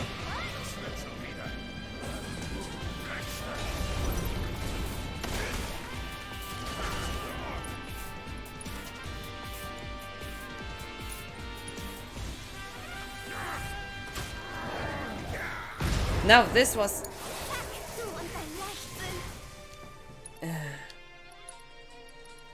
It wasn't Barrett's fault.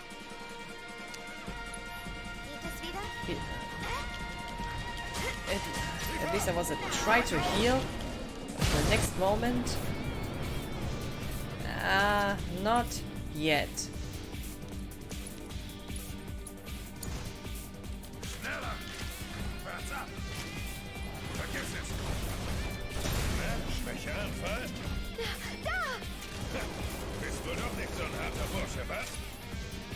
Okay, Tifa, this is Your time. I think this will fail.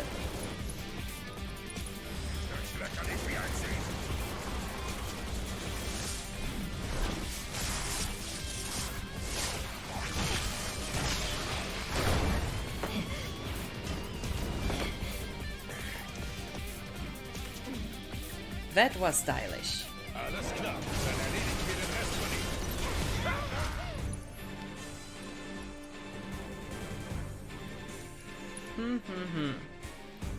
Oh, it's so easy.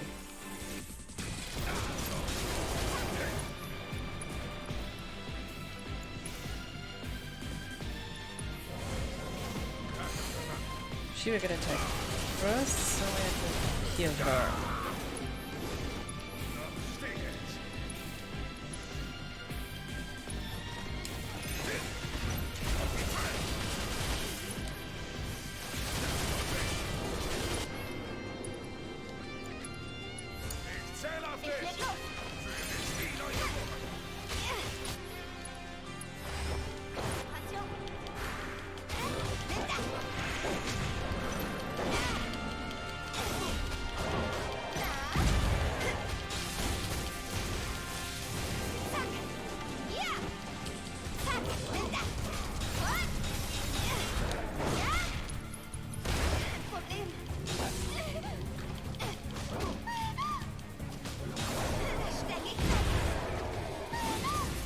Ouch!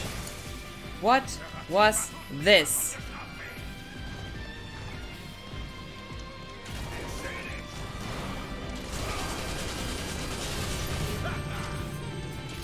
Trying to save up the limit, and the result, everything goes wrong.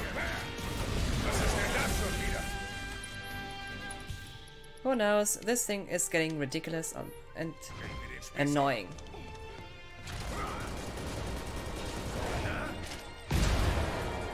Yeah, right, why not?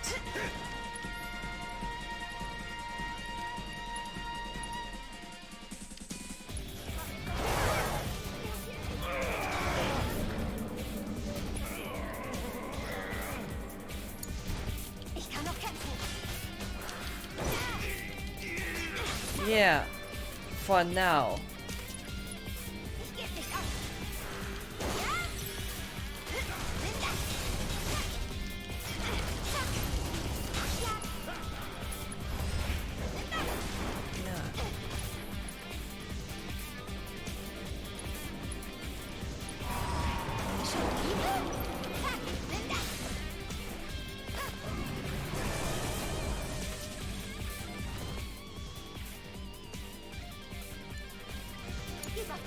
Jetzt kann ich dir das sagen.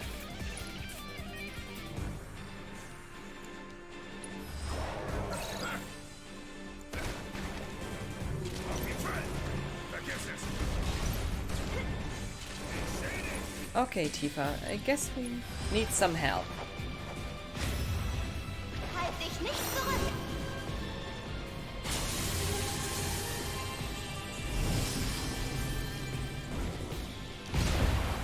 Ouch!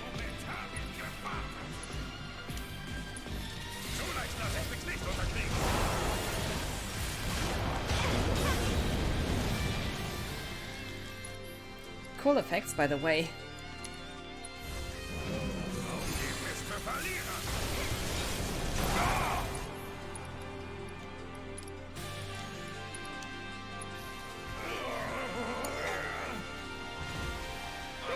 We can't move.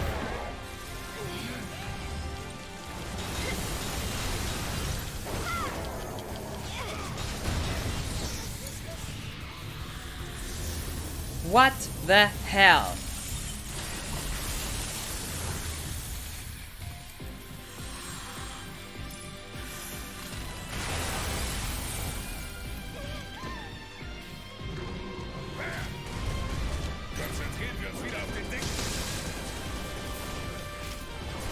This could be enough to finish him off. My god.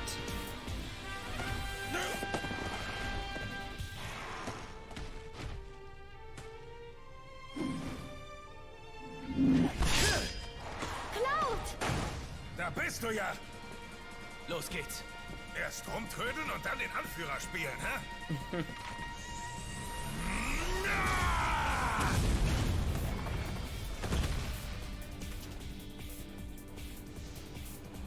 Na also.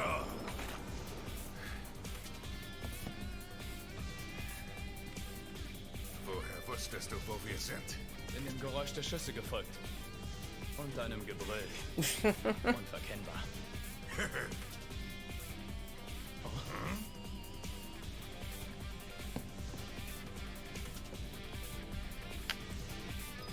Oh my god.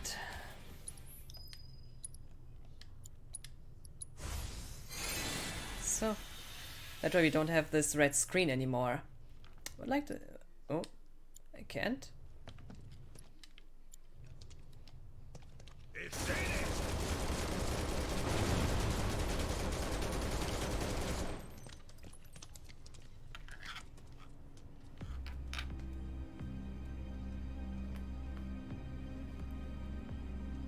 Das sind ja...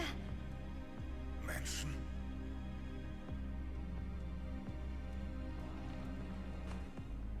Das ist die dunkle Seite von Shinra.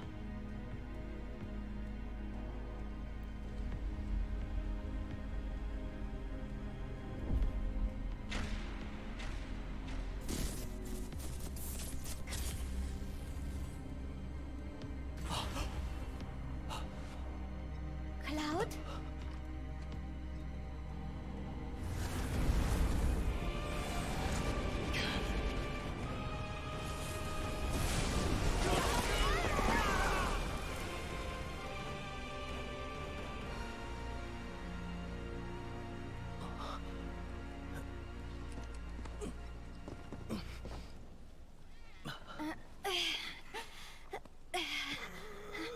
Mann, was sollte das?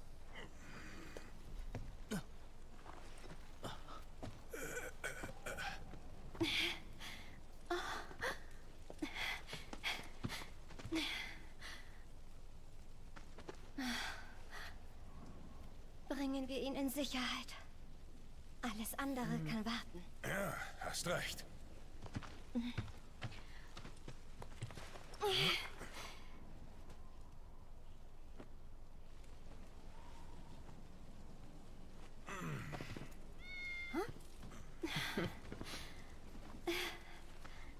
Oh, Cloud? ah, Hast so du gut gemacht. cute. Just a small note. Cloud said that's the dark side of Shinra. Instead of just that's the Shinra I know.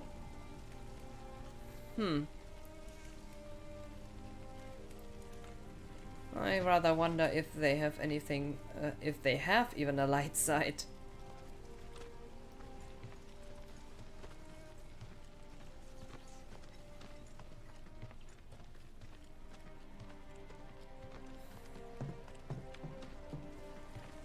Kümmere dich um Wedge. Ich warte hier auf die anderen. Wedge ist noch am Leben. Es gibt also Hoffnung.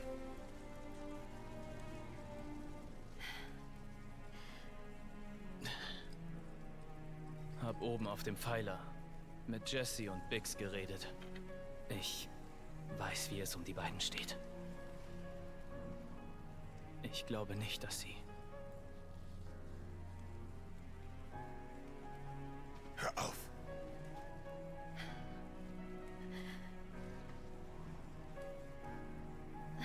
Sie sind zurück beim Planeten.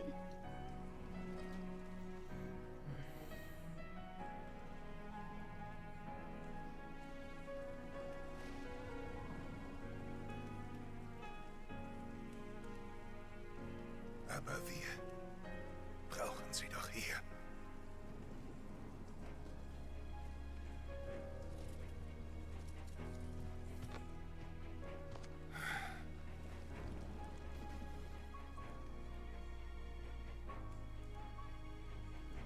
Wir müssen kämpfen.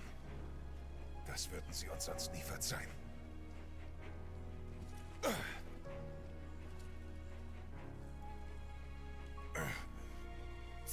schwer.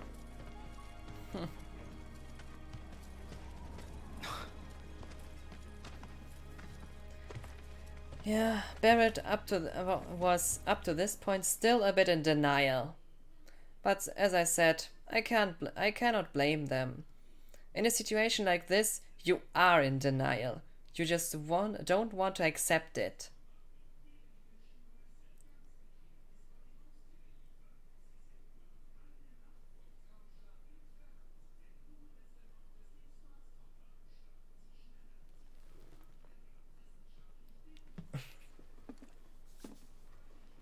Danke. Wir schulden Ihnen was. Bei uns ist es nicht sicher. Als würde ich einen Verletzten aus dem Haus jagen.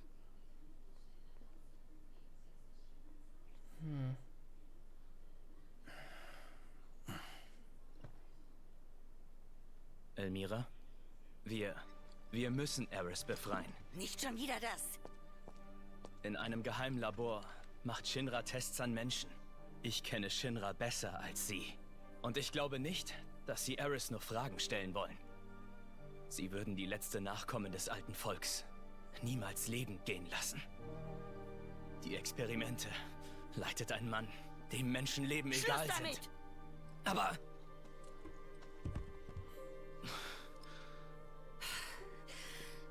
Ich brauche etwas Zeit zum Nachdenken. Sicher seid ihr erschöpft. Wir sollten uns alle ein wenig ausruhen.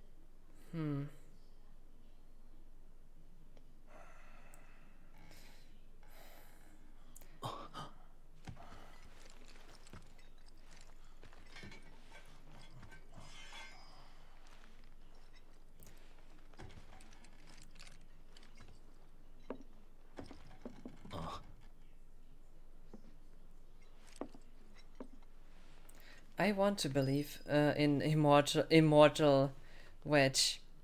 Yeah, but basically, after we have seen the ending, well, I have seen the ending of Integrate through another YouTuber, and so yeah. It was already shown at the end of FF7 Remake. A certain character survives something he was meant to die. So interesting how this will play out.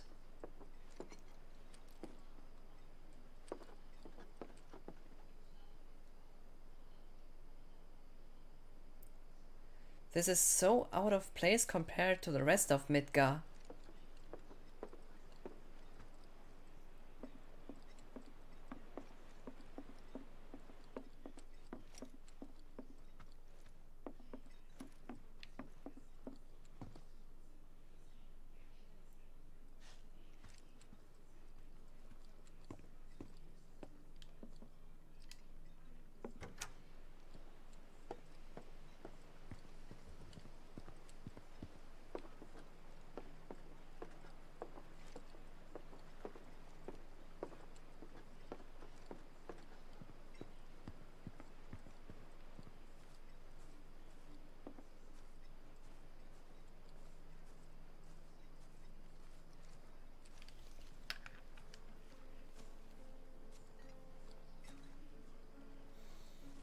Kannst du nicht schlafen? Du auch nicht? Hatte Schritte gehört. Oh, habe ich dich geweckt? Soldaten schlafen nicht tief. Diese Blume damals. Hattest du also von Eris? Oh.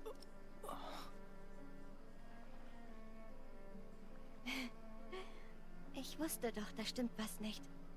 Dass du mir eine Blume gibst.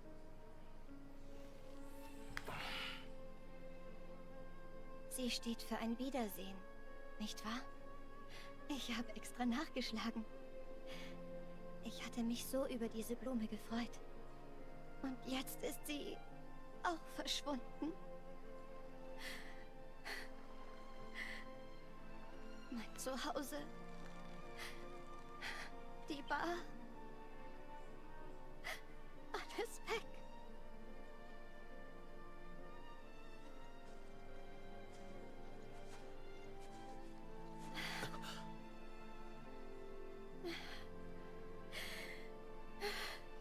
Wie unsere Heimat.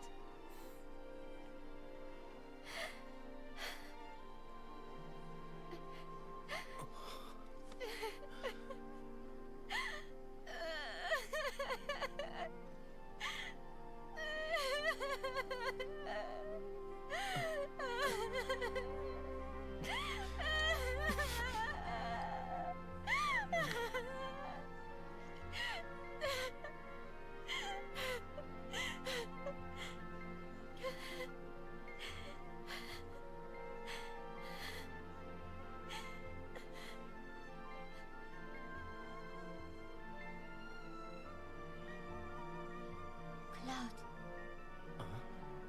Du tust mir weh.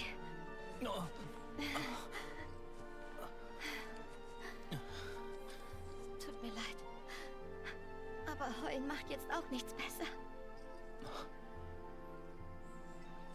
Wenn es dir hilft? Danke.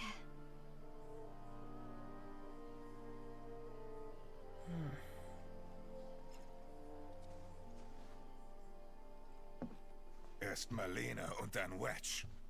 Ich stehe tief in ihrer Schuld. Sagen Sie mir, wenn es etwas gibt, was ich für Sie tun kann. In Zeiten der Not hilft man sich. Elmira? Ich habe darüber nachgedacht. Ich glaube, sie ruft mich. Deshalb... Cloud hat recht. Eris braucht uns. Ich will ihr helfen. Wir sind Freunde.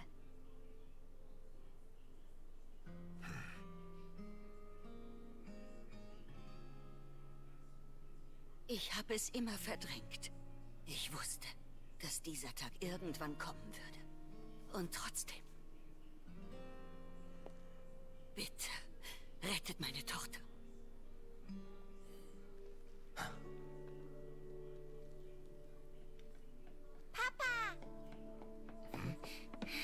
Lenchen. Gehst du weg?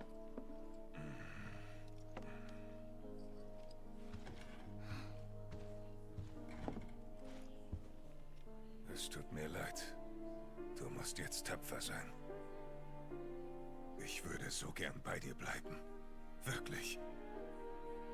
Aber Papa wird gebraucht.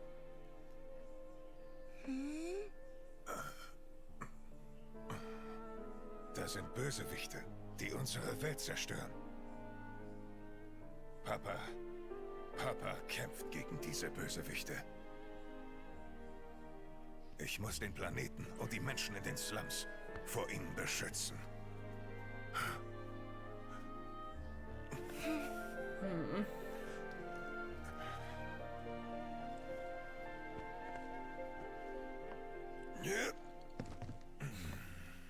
Darum muss ich gehen. Das Mädchen, das dich gerettet hat, braucht jetzt nämlich unsere Hilfe. Schließlich muss ich mich auch noch bedanken, nicht wahr?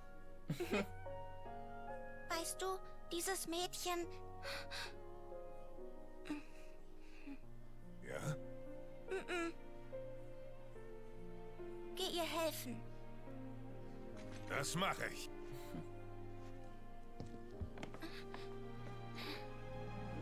Du kommst zurück, oder? Klar, wie der Wind. Gut. Ich warte hier.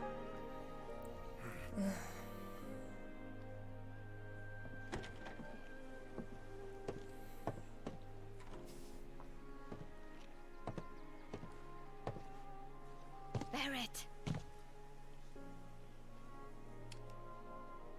Sie versteht das. Los! Machen wir Shinra die Hölle heiß!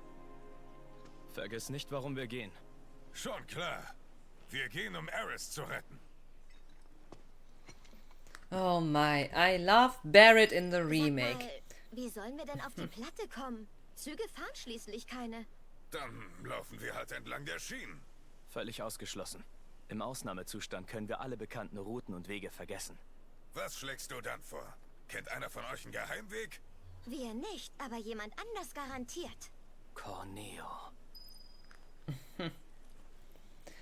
My, I really love what they did with Barrett in the remake. In speeches where he feels like a leader, and but especially the every cutscene, really every cutscene between Barrett and Marlene.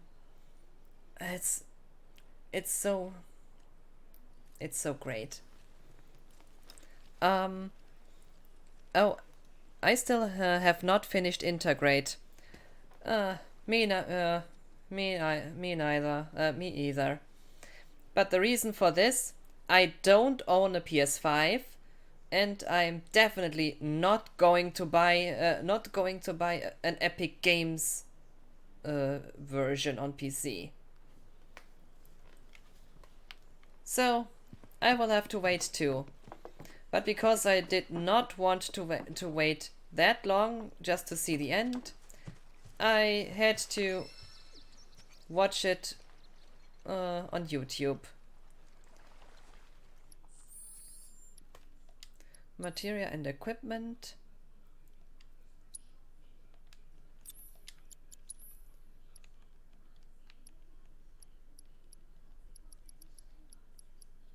You get access back.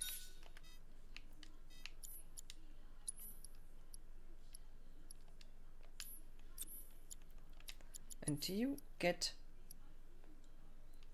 this one. So, and what I have to say regarding what's wrong with Epic? Okay, I will keep this as better a bit short. Just one question first. Do you have an Epic Games account? Whether it's for Fortnite or Epic Games Store, whatever. I'm just asking this console. The point is, I do have an Epic Games account, but I'm only doing this for the free games. So from the beginning, I just used the Epic Games account to get the free games I get every month anyway. Although still I claim every game I get on Epic, I have never played any of them. And that's just one thing. What I dislike about it is the exclusivity deals. I mean, seriously. When a game on PC should be on different stores, not only on one. Especially not when this store has paid just to take it away from others. Does the name Metro Exodus say something to you?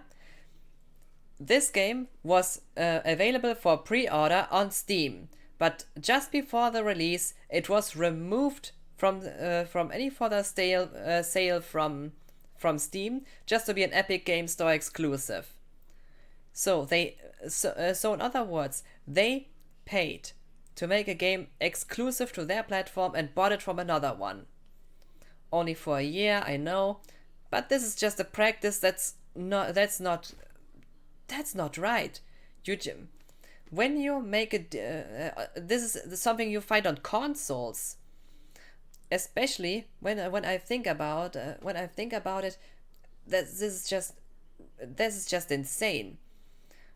People should not be forced to buy something only on this platform. Not to forget, it's so ridiculous in a way. Exclusivity contracts have nothing to do on PC. It's worse enough there, that's for sure. And not only that, but we all know Epic is lying. They say they will stop this when Steam reduces their 30% share, but get real. Basically everyone uses 30%. Apple does it, Microsoft does, Sony does it, Nintendo does. They all did so. How can I say this? Consoles are closed platforms, and PC is an open platform. This is against the foundation of PC gaming. PC gaming is about freedom, like with the games. The PC is from beginning to end a platform that's open. And here's the thing. On consoles, you have a closed system, and you can only use the store of the console manufacturer. So you can only buy games on the Microsoft Store on the Xbox. You can only buy Nintendo. You can only buy games on the eShop on the Switch, and you can only buy games on PlayStation Network Sony Entertainment Network. It's now called on the PlayStation. That's a monopoly. On consoles, yeah, it's their hardware, but still, this is something. Exclusivity is bad for consumers. Anyone should be able to buy the game they want on the system they want. I mean, sure, I personally buy basically every game I own I buy every game I want on PC and mainly on Steam. Sure, I have some games on Battle.net, some games on Origin, although it's becoming more the new EA client, by the way, just like with Ubisoft. These are stores of the publisher. But with those games, it's just something different. Not to forget, do you know the game Shenmue? Shenmue was a game paid by that got crowdfunded in the first place. Later on, even got a good publisher, and during this time, people got it was said people would get a Steam key once it was released. But what happened? Epic made a deal, an exclusivity deal, and the people who were promised Steam keys suddenly got Epic keys. Yeah, Shenmue 3 was crowdfunded, right? It was. It was during the E3. It was started during the E3 2015 press conference, the same where Final Fantasy VII Remake was announced. It came directly after that. I can remember this because that was such a shock in this time. And Kickstarter was directly down. Just after they said it on stage, Kickstarter was down. Don't know how long it was on after this, but it definitely was down after the conference. Yeah, a game that was crowdfunded, making the deal. There's also a thing with the publisher, not to forget. But seriously, exclusivity deal with Epic, showing those the people who crowdfunded this that the promise of a Steam key was taken away from them just because of a deal with Epic was made. I do blame, for this situation, I blame both the developers and Epic. Not to forget their other exclusivity deals they did. And also all this lying by Tim Sweeney. Whatever he says on Twitter, it's just a lie. Not to forget, what people should keep in mind, Epic is 48% owned by Tencent. And once you find out who Tencent is, it's getting even creepier.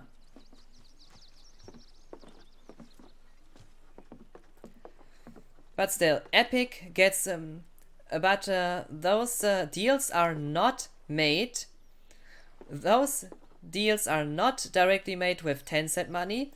Those deals are made with Unreal Engine 4 or 5 license money, and with Fortnite. Fortnite prints money by an immense amount. It's an immense amount they get by this.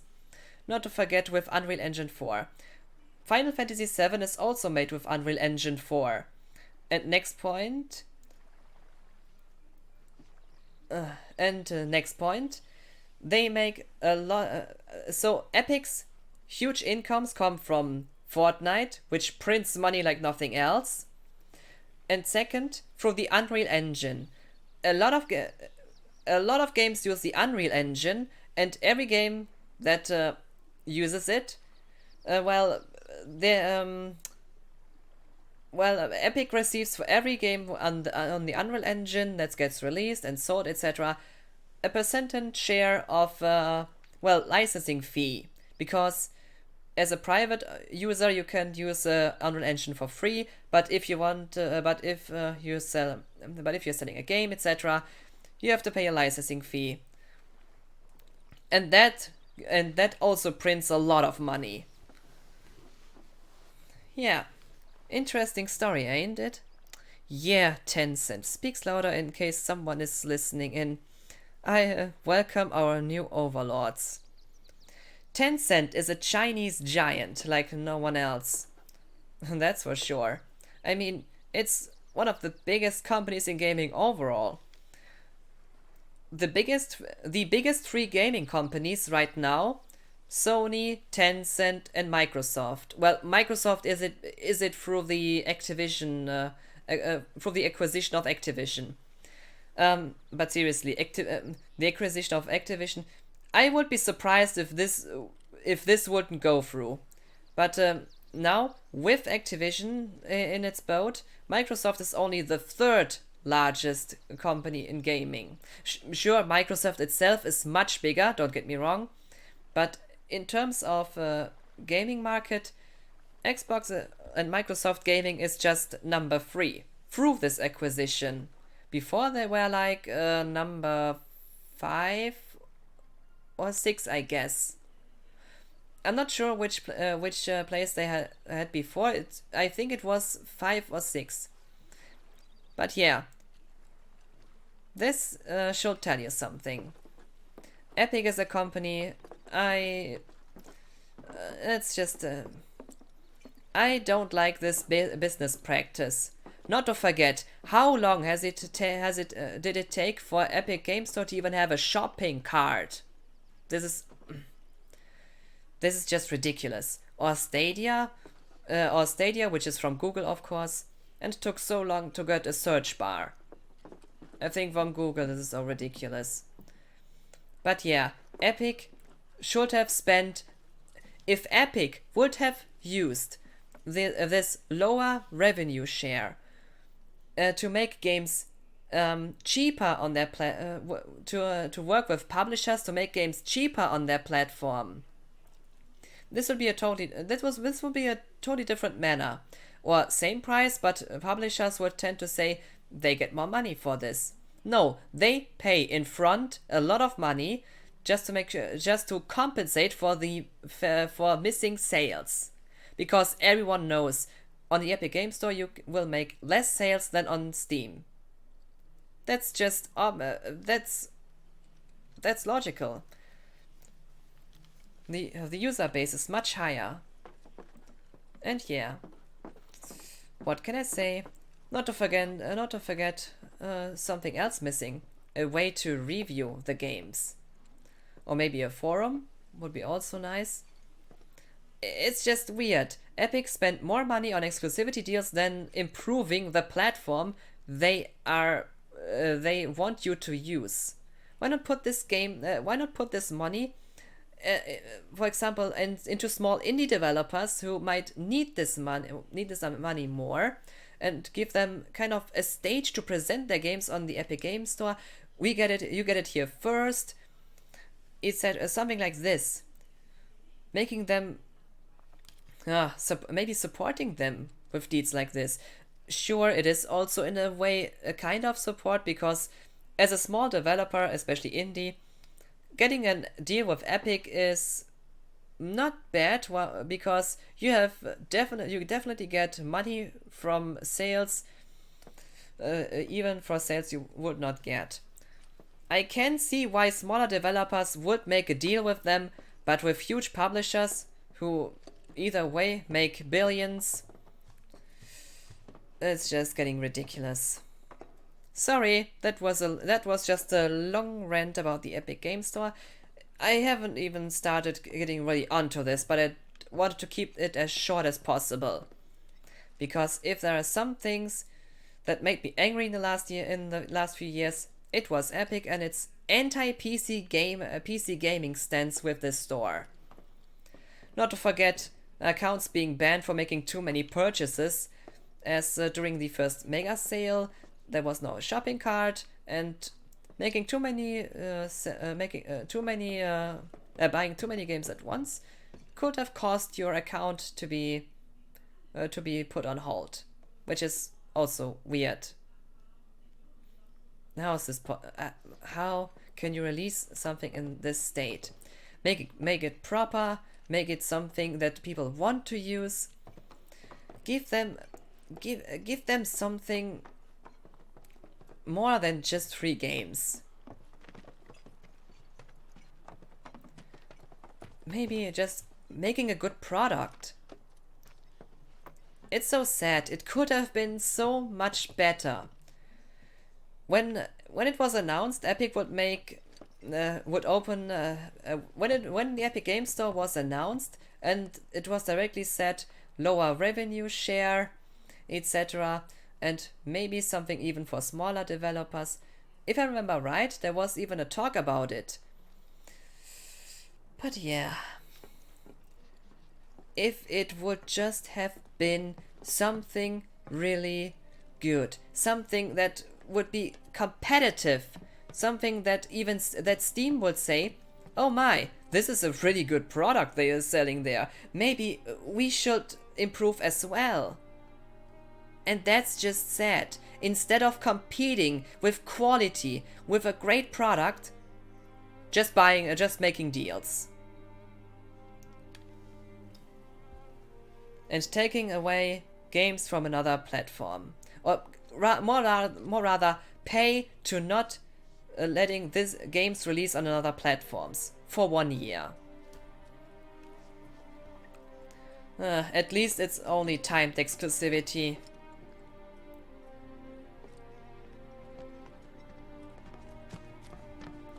And that's the point.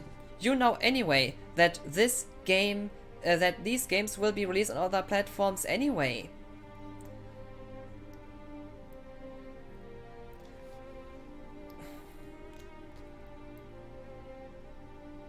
And here's the thing. I can say companies can do kinda good things in a way, they can do bad things in a way. When Microsoft it was also during the 2015 press conference, when Microsoft announced that Rise of the Tomb Raider would be 1 year exclusive to Xbox 360 and Xbox One, I also found find this ridiculous. A game on console exclusive for 1 year. Also a timed exclusive deal. So Microsoft made something similar back then. And I said that this was ridiculous. Same what they did at the beginning of the last gen with the Xbox One, with this crazy DRM measures they wanted to implement. I said back then, this is ridiculous what they were trying to do.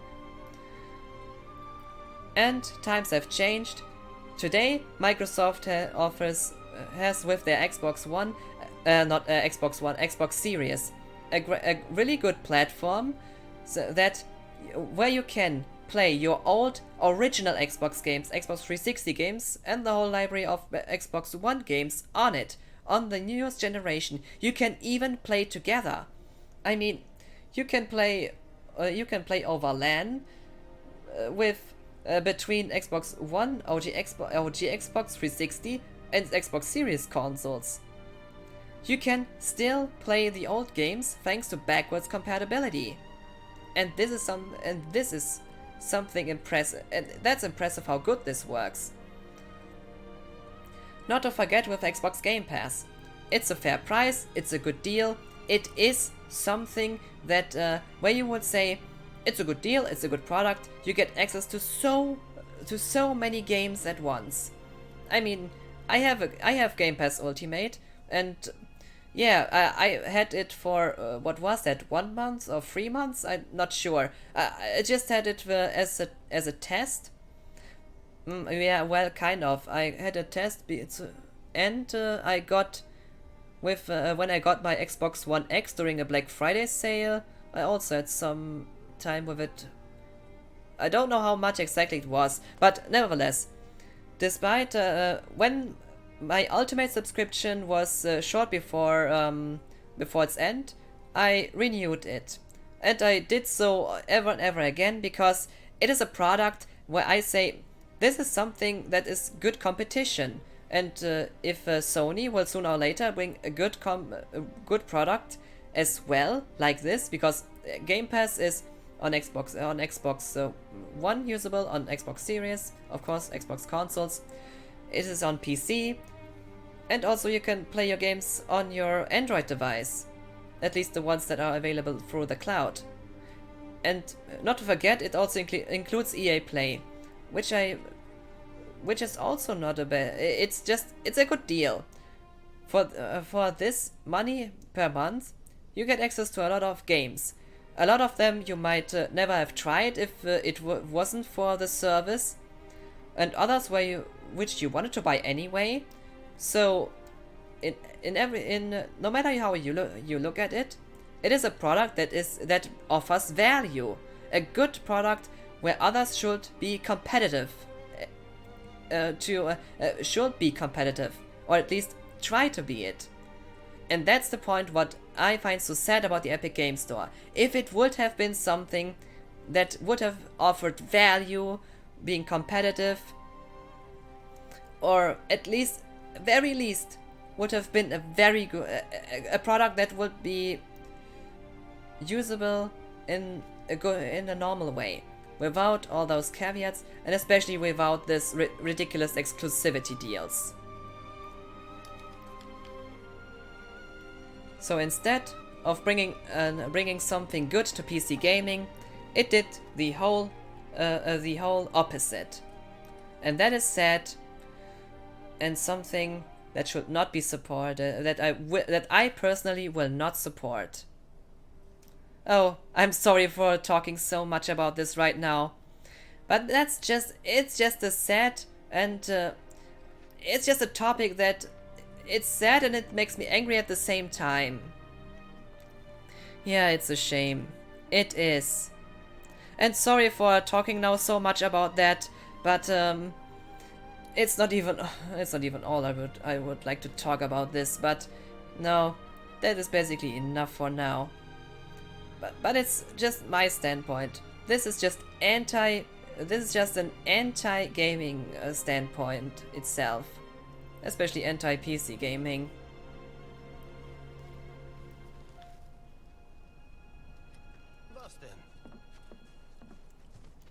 I hope you all don't mind having to listen to this.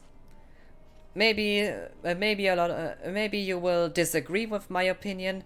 Maybe you will say, I can see what you mean, or maybe even agree. It's all also a matter of perspective, but in my opinion, this is just the total opposite of what PC gaming should be. Gaming should be inclusive, not exclusive. This is something what I have said in the past countless times and will always say again. No, I definitely agree, I'm just tired. What? Oh my god, already this late. Okay, I will now continue to the... we will now watch this short cutscene, and after that I think I would call it a day with the stream. So, where's this small public viewing event?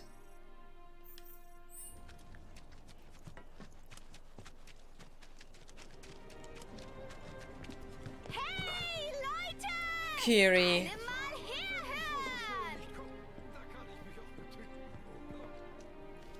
In ihrer wilden Zerstörungswut hat die Gruppierung Avalanche Reaktor 1, 5 und dann auch noch 7 in die Luft gejagt. Doch diese Möchtegern Ökokrieger haben keinen blassen Dunst von Sprengsätzen. Das Ergebnis? Sektor 7 in Trümmern. Außerdem hängen diese Verbrecher nuckelnd am Geldbeutel von Wutai. Die edlen Ziele, die sie vorgeben, sind eine billige Fassade. In Wirklichkeit sind sie nur Handlanger. Geschickt von Wutai, um einen neuen Krieg anzuzetteln. Jetzt wisst ihr es. Das waren die neuesten Neuigkeiten frisch von der Platte. Macht 5 Gil.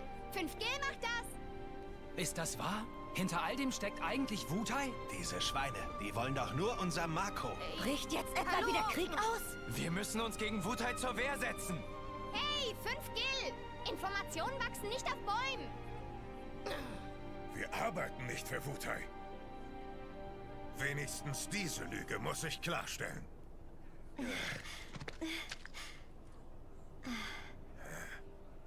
Denkst du, das interessiert die? Dass uns überhaupt noch jemand zuhört?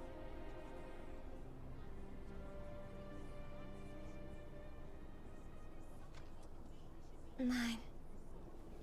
Tifa, hör mal. Wir müssen nichts bereuen, was wir getan haben. Uns bleibt nur eins, unbeirrt weiterzumachen wie bisher. Komme, was wolle, das Feuer in uns brennt weiter. Ja. Aber sieh dich um. Nicht nur nach vorne. Sieh dich richtig um. Barrett, wach auf. Die Leute haben Angst.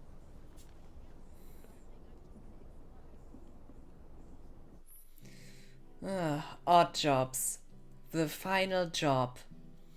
The collapse of the plate means that many people in the slums are in desperate need of assistance. Once the party enters the Shinra building, they will no longer be able to help anyone in need. Therefore, try to help as many people as possible before entering Shinra HQ. In other words, point of no return. Definitely agree with you, just tired. I can't blame you when I look at the time. I mean, I was asking for your opinion. Yeah, it's true. And I was talking a bit more than I originally wanted. But it's just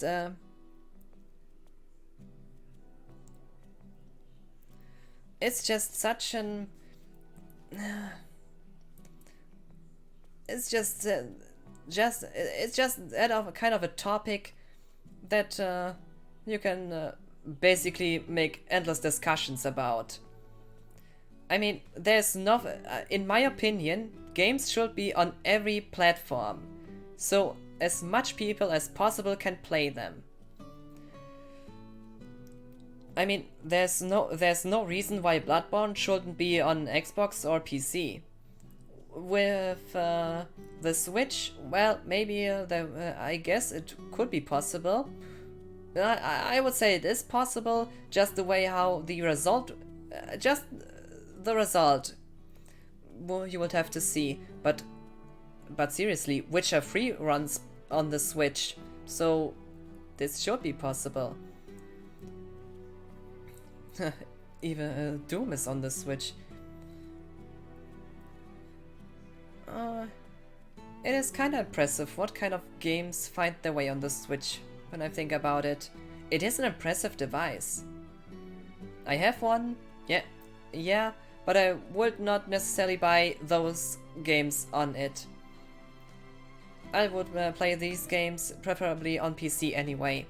But in my opinion, having them on the Switch is something that brings value to the platform and to people who want to buy it on it. Also continue streaming. Yeah, you can stop streaming when the odd jobs are done. Seriously, do you know how many there are left? Super Mario on PlayStation, let's go. Why not? I mean, when a platform does not have the games as their argument, they need to be good in another way. I mean, Xbox does not have exclusives in that way anymore. You can buy them on PC too. And, well, if you don't have just the exclusive game? What else have you to offer? Wait a second. You have games from more than from 3 former generations as well. Xbox One, Xbox 360 and our original Xbox One. Oh wait, you have the Game Pass. You have something that offers value for its price with access to an enormous amount of games. With PlayStation, you have PlayStation Now and PS Plus. With PS Plus, the instant game collection, so you get a reward for keeping the service. And with PlayStation Now, you have an instant access to, I don't know how many games, over roughly 1,000 or so. But that's also something where you, well, it's a service that offers something for your price. And if it doesn't have to fit, it's not something for everybody, but it is a product that has, well, consumers who enjoy it. And that's what I mean. It just have to be competitive. Make a good product and people will enjoy it. But still Super Mario on PlayStation. This would be cool. Wenn wir Leute in Schwierigkeiten sehen, sollten wir versuchen, ihnen zu helfen. I mean, it is possible, at least if you install Linux on your PS4 and then run emulators.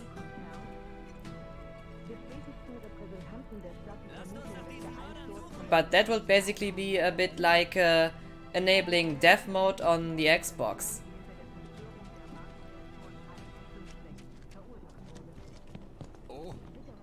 Wo sind sie nur? Oh, Cloud! Hast du Mugi und die anderen gesehen? Sie sind sicher auf ihrem täglichen Rundgang. Ich hätte ihnen sagen sollen, den heute ausfallen zu lassen. Falls du die Kinder siehst, könntest du ihnen sagen, dass sie zurückkommen sollen? Du erkennst sie an ihren... Ich glaube, ich weiß schon. Bleib du mal ruhig hier. Warte hier auf die Kinder. Okay? Ja, wird gemacht. Vielen Dank für eure Hilfe. Missing children. I turned my Xbox into an emulation station. Which Xbox?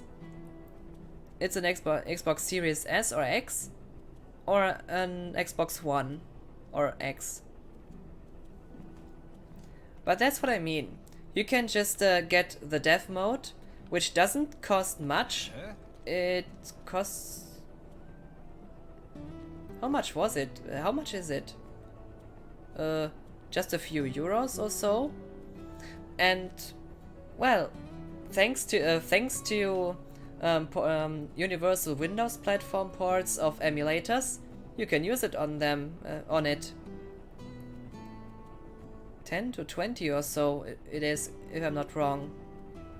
Xbox One and Xbox Series X, both.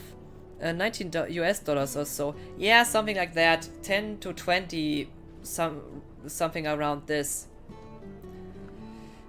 But that's a fair price. You can turn. I mean, even on the Xbox Series S, the smaller version, you can use a lot of great emulators on it. It's a fair price to open it. And by the way, this way, Microsoft also keeps some hackers away from from completely breaking the console. A lot of people want to use homebrew or something like this, and dev mode just allows this. So there is less incentive to completely break the console. Even on the Xbox One. Yeah, it was even on the normal Xbox One. I think also the profile that's even used on the newer consoles is just limited. It doesn't use the full power, as far as I know. Ha! I heard break the console, I'm high. My god, and I'm getting tired. Despite this being a great stream, I am getting tired and I really feel this. Oh, before I forget it. All right, Kiri is away. Anyone else kinda thought that Kiri could be a kind of cheap wannabe version of Yuffie? Because for the first time I saw her, I thought, what's this wannabe Yuffie? Kind of. What did I say? A cheap wannabe Yuffie, that's what I said.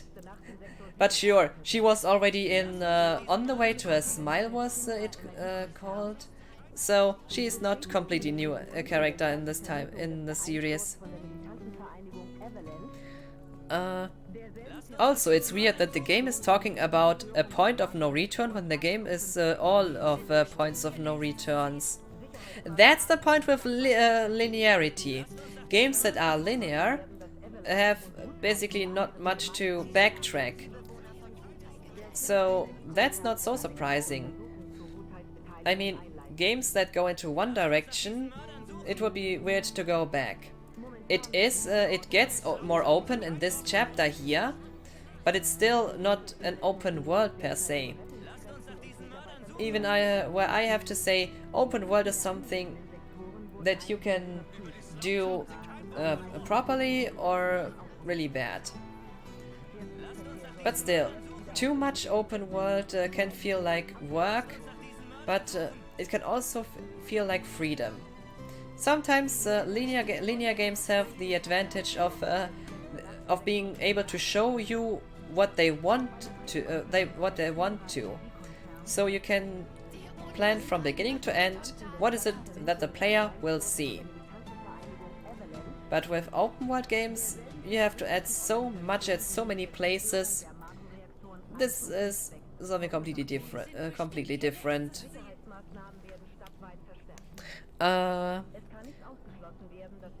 Gave a cookie to Console. Aw, you two like each other. No. Accept cookie.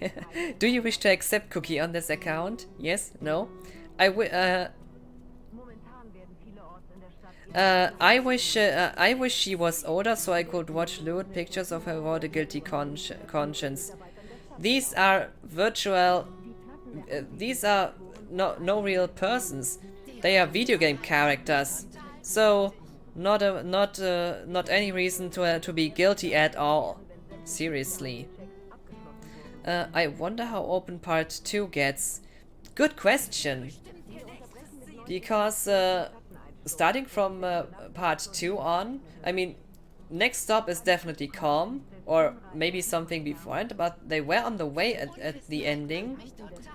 So, yeah, Calm and the Nibelheim flashback, which I'm looking forward to.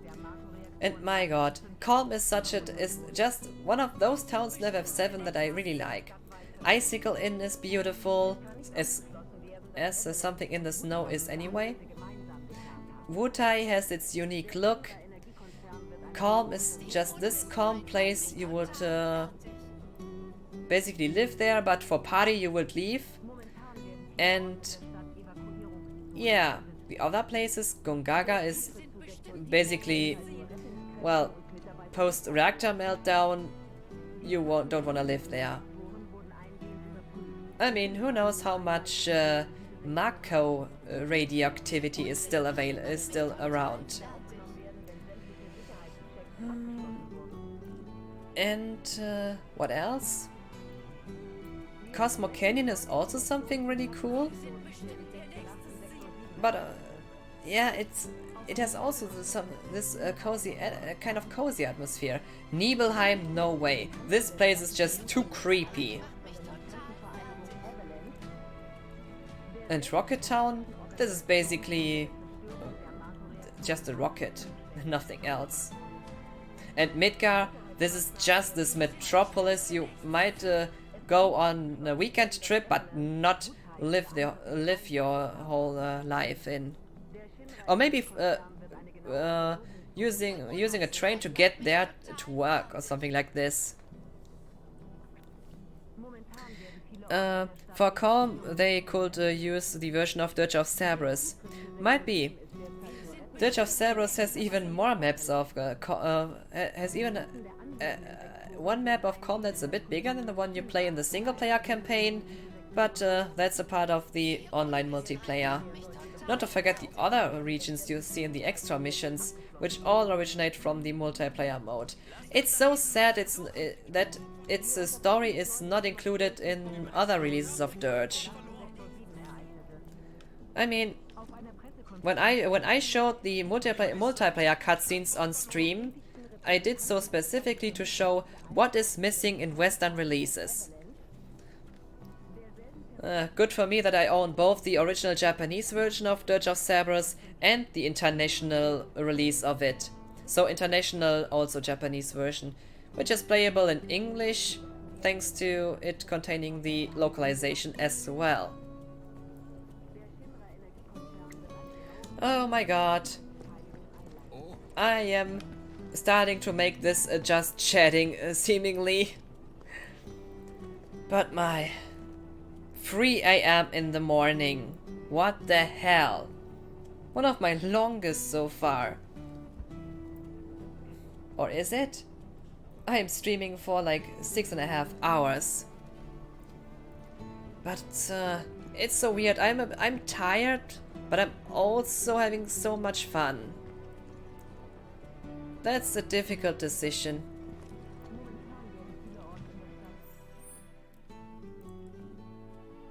So,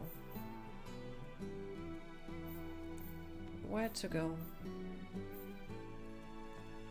Anything to go by? Anything to go by anyway?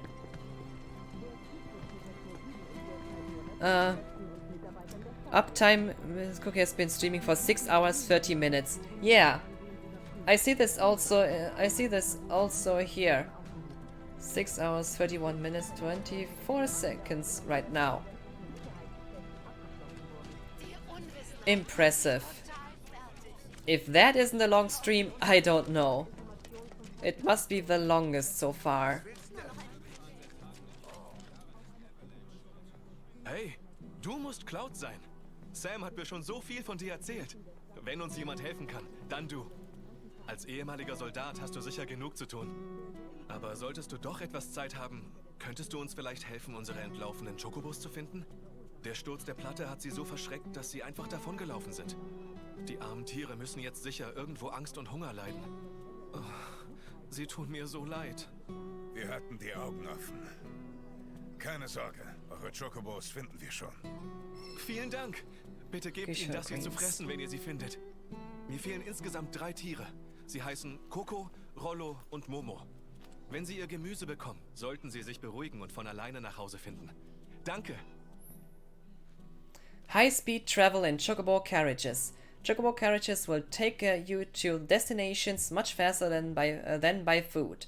Finding the missing Chocobos for Sam increases the number of available destinations. To take a ride, check the schedule at a Chocobo station or talk to the staff. Destinations. You know, when I hear the word destinations, I typically tend to think about, well, air travel in general. And also airports, because, what? What's there? My longest stream was a bit over 14 hours when I played Metal Gear Solid 2 from start to finish for my birthday. In one sitting! You are playing MGS2 in one sitting. 14 hours. Oh my god. This must have been... that must have been awesome. From beginning to end. In one sitting. Oh my. Yeah, Tanker and Plant. Oh my. Metal Gear Solid is also one of those games I always wanted to play but never had the chance to. I wanted to play it on PS1 and well, sooner or later I will play it. If I will do this on stream or not, I don't know. But that is something for the far future. Regarding games I stream, it's typically the games I love, and the games where I can say today I'm really in the mood. I want to play this. Where was I? Alright, regarding destinations. When I hear the word destinations, I have to think about airports because of arrivals and destinations. Destination country. Yeah. Sounds odd, I know. But it makes me think of it. I replayed MGS1 recently on my PS1 emulator on Xbox One. Worked great. Yeah, and that's what I mean. Why should this not be possible? You can, thanks to this, because of dev mode, you can play more. More generations of for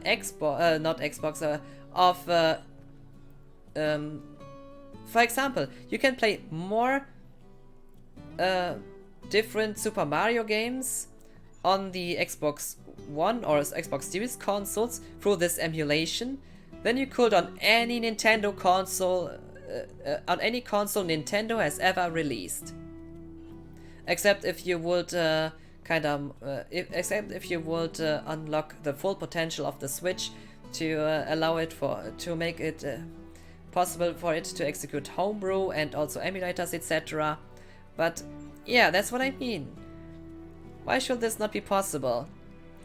You own this console. Why should you not use the stuff on it you want? I mean, especially with the Xbox Series S. I mean, it costs only like roughly 300 euros. I even have seen it like 10 to 20 euros less here and then I think for this price you get a pretty good system, one where you can play the games, the native games, of course, the serious games, the older games, and through dev mode, which costs like 10 to 20. Yeah, you said 19 it was? Not sure, but I think it was roughly 19 to 20. And then you can unlock even more potential using emulators on it and allow for even more games to be playable on it. And because it's a kind of a beefy system for this price, it will run pretty good. Also depends on the UWP port of the emulator, but still, it is something that gives value.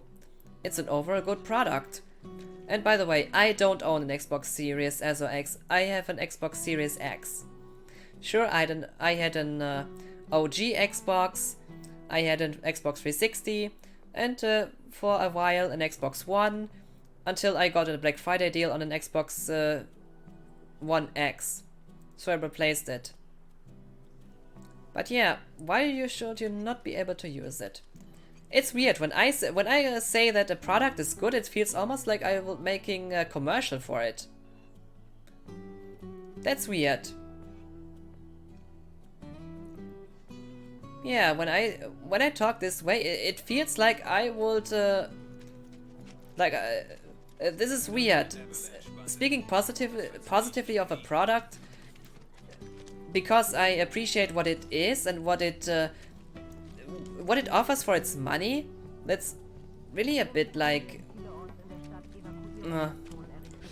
I shouldn't talk about this.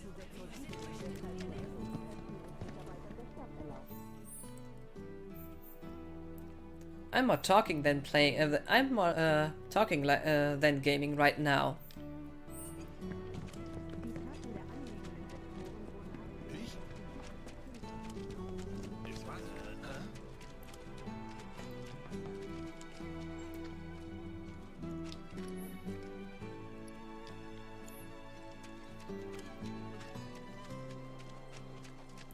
Hello. If that isn't the fake news reporter. By the way, no one should pay Kiri for fake news. Oh, der Alleskönner. Du kommst gerade wie gerufen. Äußerst angenehm. Gestatten? Ich bin Damon, Reporter für die Zeitung Blatt des Lebens. Das ist doch keine Zeitung, nur ein dreckiges Propagandablatt. Nun, I have to interrupt this. Because Barrett just outright said, "What? That's Shinra's propaganda paper." That's well. This reporter works for Bild. Yeah. By the way, Bild is a German tabloid, and they are known for their completely ridiculous articles. Verbindungen zu Shinra komme ich immerhin an wertvolle Informationen. Na, neugierig? Nur zwischen uns. Die Finanzabteilung von Shinra wollte Don Corneos wertvolle Kronjuwelensammlung beschlagnahmen.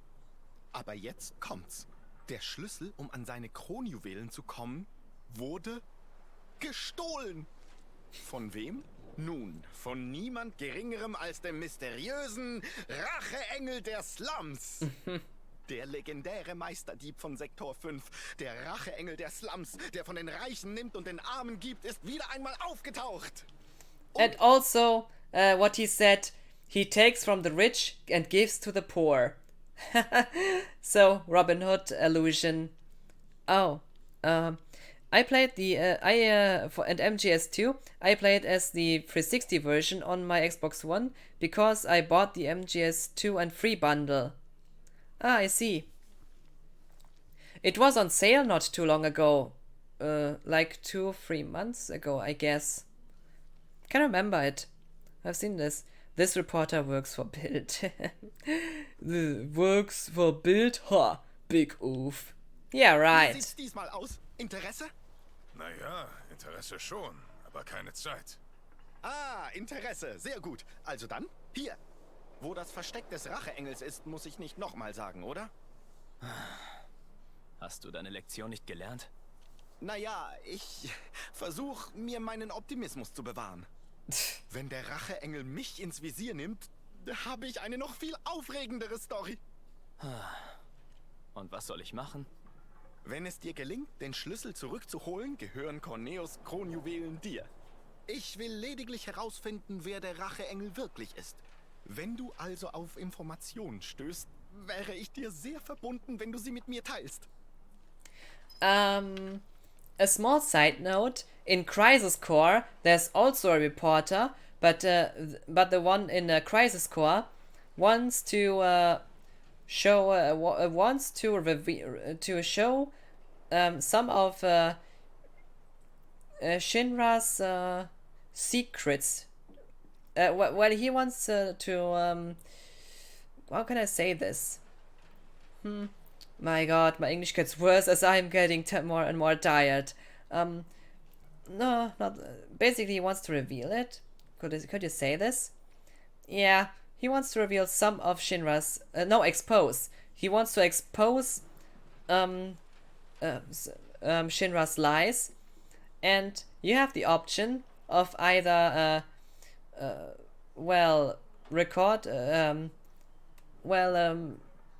let your superiors take care of him, or you could help him to get away with it. And he then sends you emails with stuff that Shinra does. It's interesting, yeah. This is this reporter from Crisis Core is one that deserves support because he's doing important work in the world of the VII, of course. And this one here is the fake news reporter you just hate.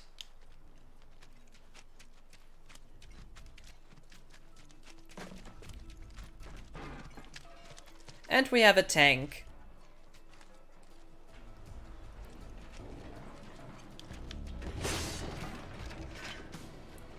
Oh my God, how would it feel to drive in a thing in this thing? Imagine using this for a small trip. So let's enjoy, or maybe arrive at the drive-in. So then you go to like McDonald's or Burger King, and then at the drive-in, hi there, yeah, just using our tank to pass by, just to get more whatever, a Big Mac and Coke and so on. Oh my god, their faces, that would be amazing if you would just use with a tank to a drive-in. Just weird idea, but it would be awesome.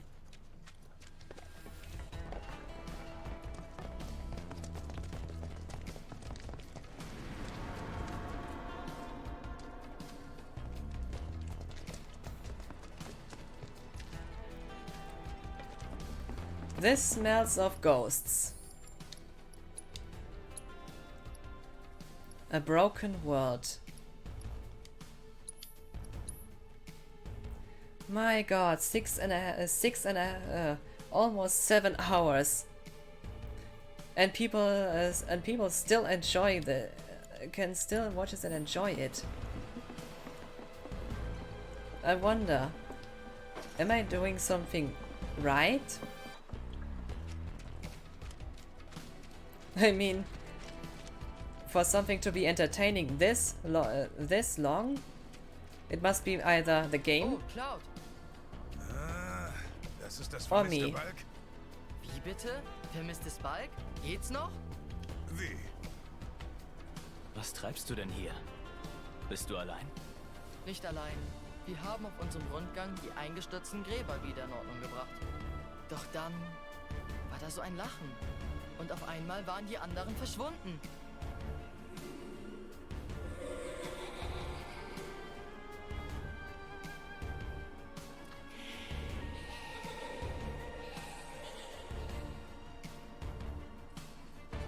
Da, das ist die Stimme. Danach waren die anderen weg. Achtung! Okay, this was creepy. At least a little bit.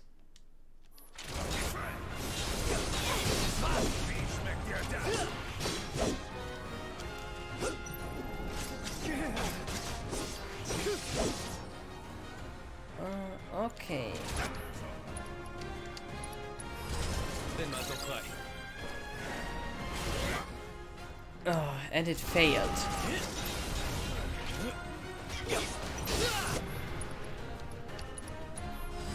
Auf Nummer sicher. Again?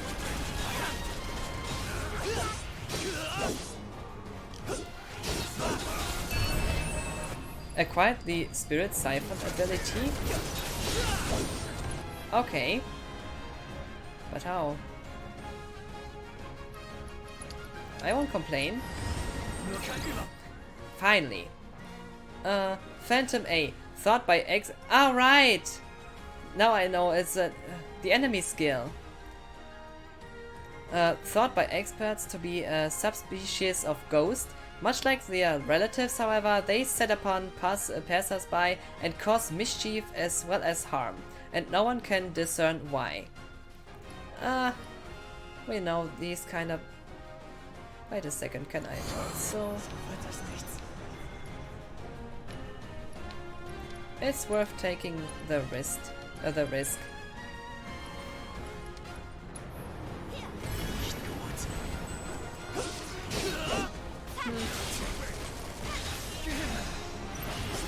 Ouch! What the hell?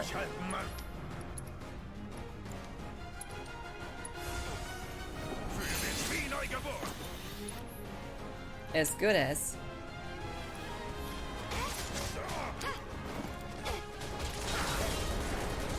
Frozen Claw.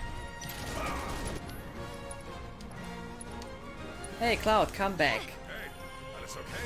Jetzt.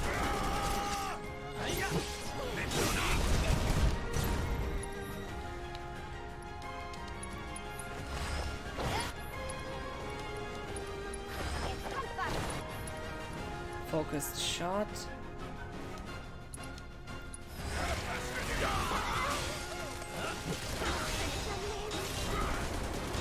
What the hell?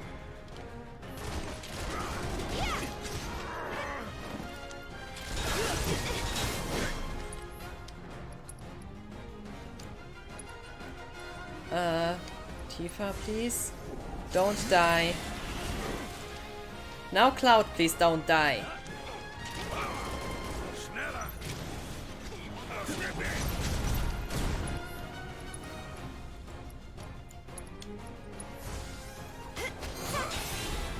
Hope survived.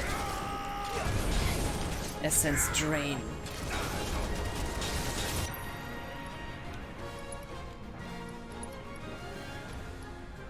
Cost to ATB. Okay. Oh, use chakra.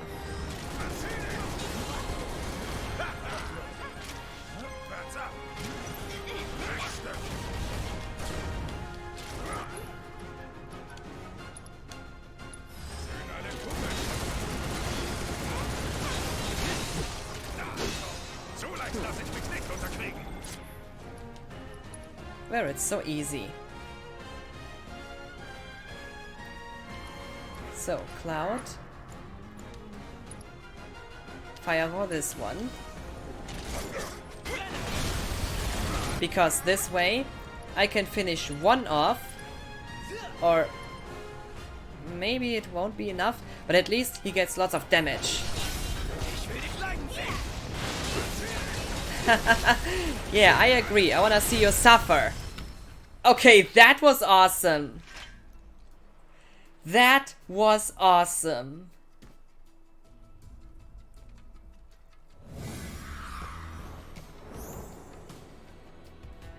I need to rewatch in the VOD. That was amazing. Sag mal, was habt ihr denn hier zu suchen? Hier sind viele Eltern der Kinder aus dem Helmchenhof begraben. Wir wollten mal gucken, ob alles in Ordnung ist. Verstehe. Vielen Dank auf jeden Fall. Ihr habt uns schon wieder geholfen. Wir gehen zurück zum Helmchenhof. Dort macht man sich sicher schon Sorgen.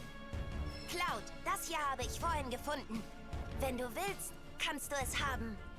Vorlaute Belger. Das gefällt mir.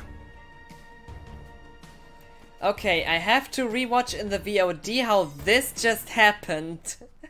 My god. What the hell at the end? This was suddenly so XD. Yeah, fuck yeah. Really, this was suddenly so amazing. From 1 second to the other, it was just over. I wasn't sure whether one limit break would be sufficient, and in the next second, both are done. I have to rewatch this. I definitely have to rewatch this in the VOD. What was that? It was a lot of that was just so much fun.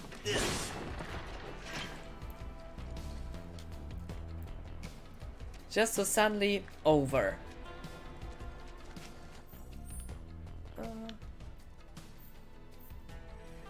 Corneo's secret stash.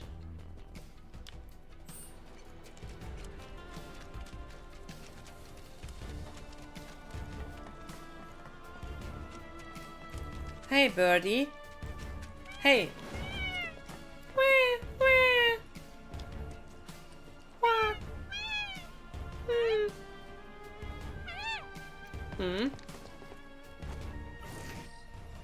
Hello, Rust Drake. Spell-weaving airborne lizard found in the Sector 5 slums. Inquisitive by nature, they cannot resist collecting shiny objects such as jewelry. Oh, you like shiny? Then I got something for you.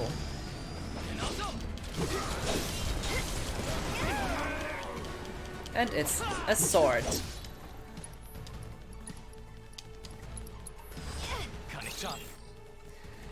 While enveloped in darkness, they absorb all spells, however inflicting a certain amount of damage while they cast gravity will dispel the darkness and make them susceptible to staggering for a short while. Okay. Dann übernimm.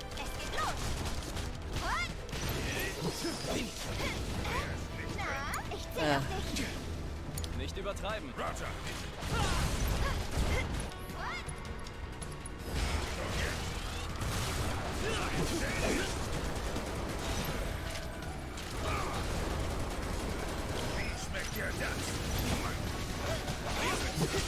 Oh, it's getting hot here. zu!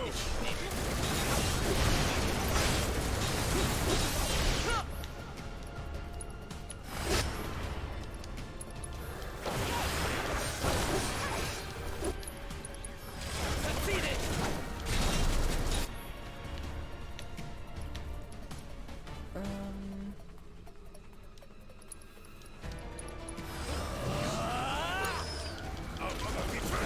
Was soll der Scheiß?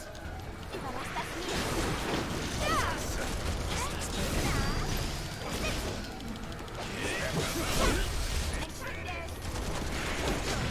And done.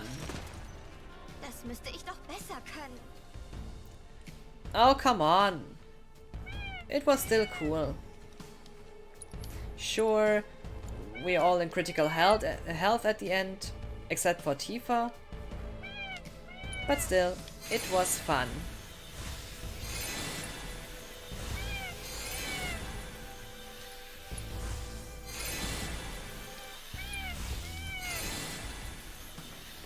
Hi there.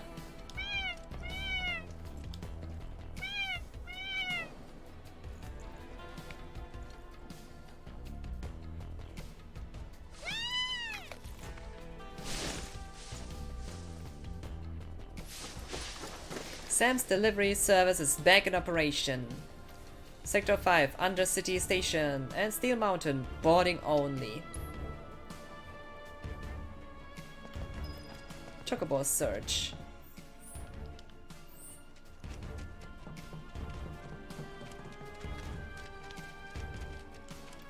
Yeah, again available. 300 gil? No thanks.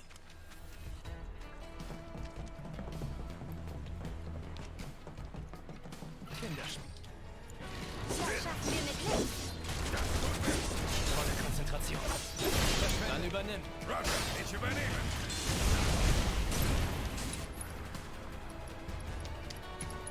Kannst du übernehmen?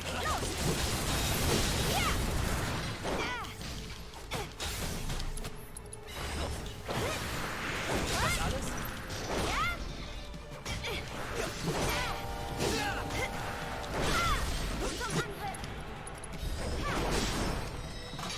MP up, improved. Ist das Teamwork oder was? I agree, Barrett. This is teamwork.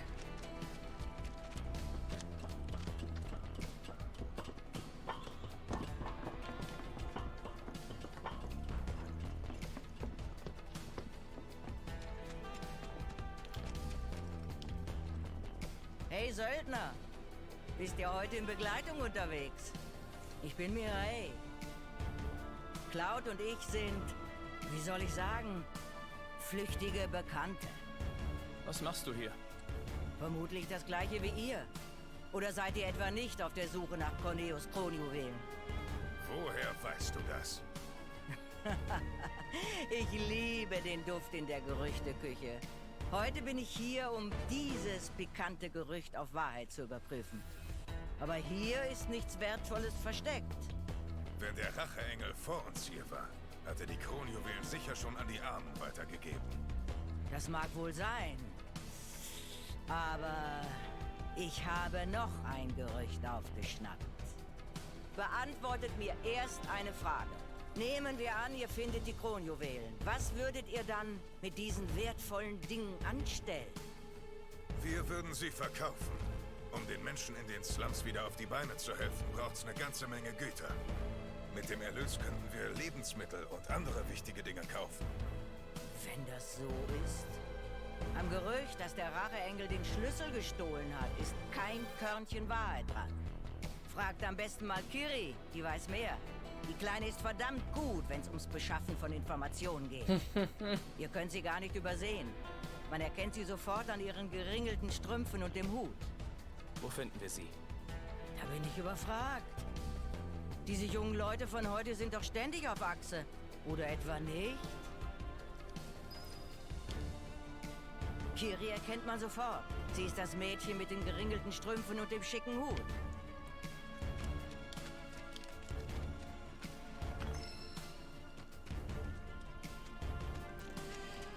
Yeah. If you see Kiri, you directly know it's her. Makes me think of this Kiri cheese.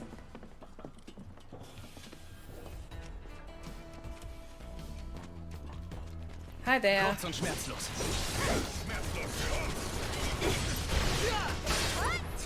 Nicht übertreiben. Wurde schon ungeduldig. Das wird so nicht. Übernimm mal. Ich leg los.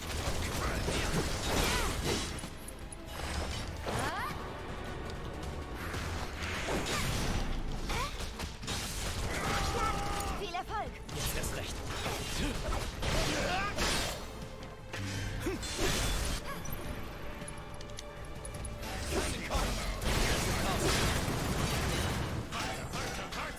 Erstmal verschnaufen. Good. Because this thing can self-destruct. For whatever reason.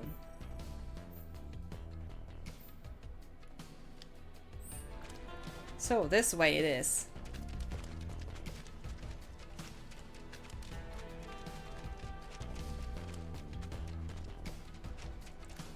No. With some speed.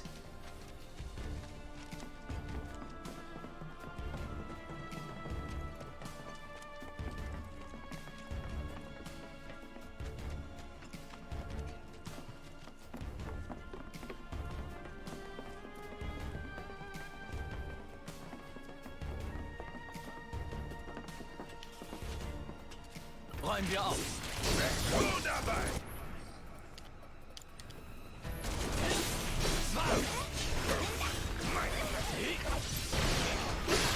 Ich zähle auf dich. Oh, come on. Geht mein Bestes. Ja! Eine Lücke! Barrett, you're snoring. Ouch.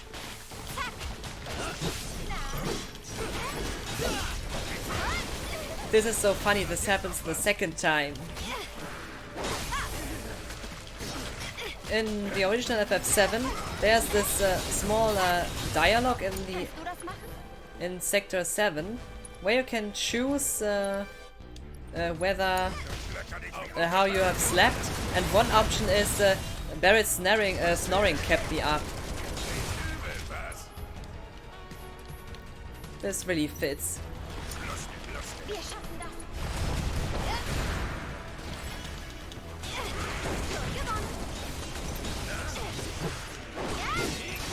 Ouch. Hey, go off me. Da, da, da, da, Okay. da, da, da.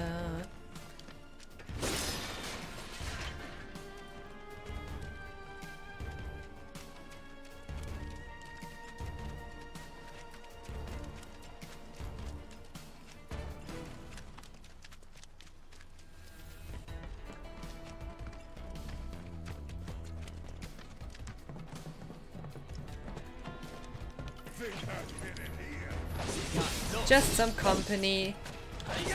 Ich bin bereit. But I have to say, I value the company of monsters much more than the one from Shinra dudes.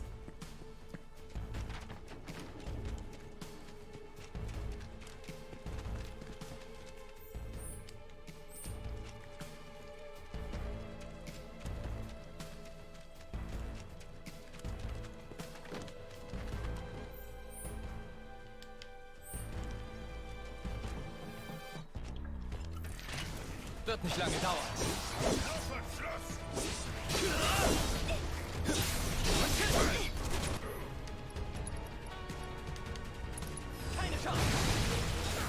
Well, I wish someone would make a mod that turns those guys into Sonic. Could look hilarious. Das war's dann. Sind ein gutes Team, Barrett. Du bringst mich in Verlegenheit.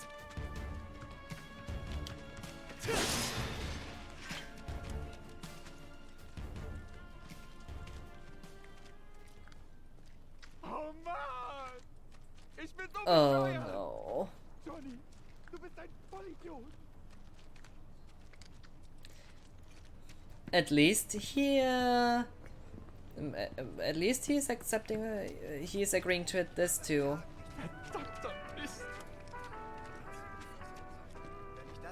Mein Geld.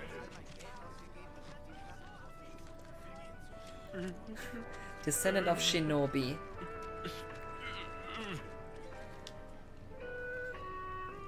Bist du jemand, der gute Musik zu schätzen weiß? Oh, ich habe yeah. nämlich ein paar Platten, über die ich einfach nicht loswerde. Hast du nicht vielleicht Interesse? Descendant of Shinobi. Was mit mir geschehen ist egal. Aber verschone meine Familie. Bruder! Tiefer! Mann, oh Mann, tut das gut, euch zu sehen. Hör auf, mich Bruder zu nennen. Bruder, ich bräuchte dringend deine Hilfe. Hast du mal eine Minute? Um was geht's? In letzter Zeit wurde es mir hier echt zu viel.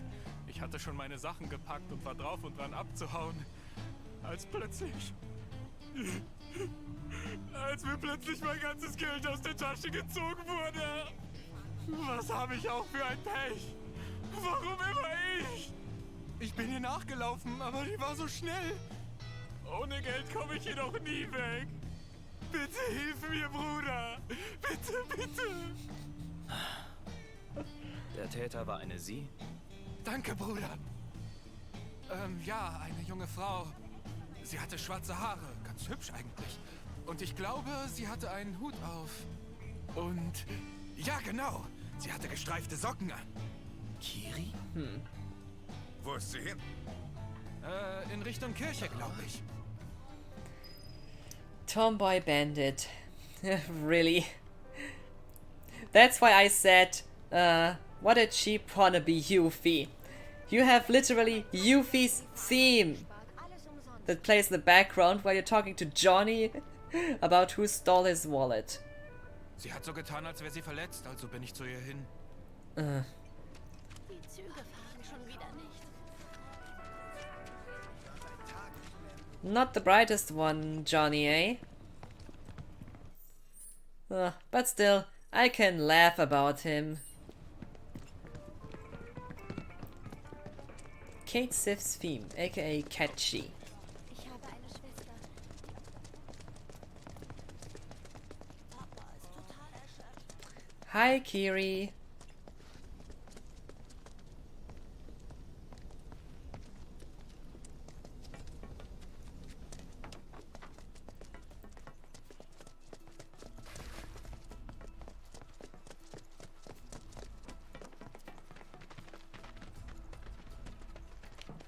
Frontalangriff. Geht klar. Schluss mit Locken. Mein Einsatz. Dann übernimm. Jetzt kann ich dir das sagen. Gute Arbeit. Ja, so kann's weitergehen.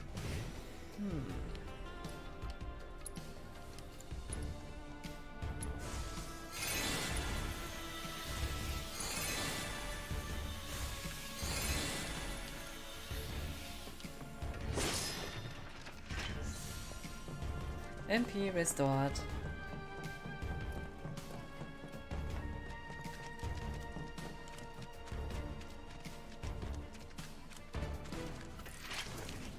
Jetzt werde ich ungemütlich.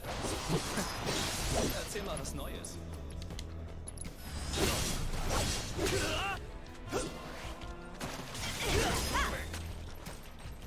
Schon erledigt. And done. Hello.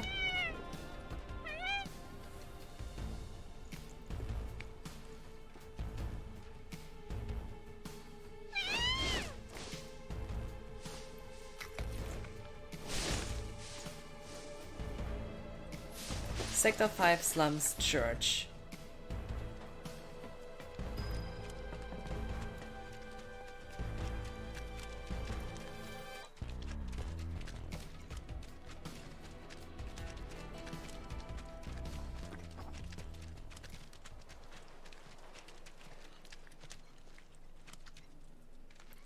Sam's Delivery Service. Powered by Chocobo.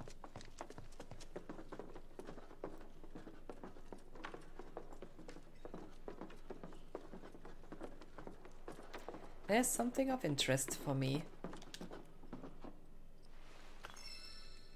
Medicinal? Medical?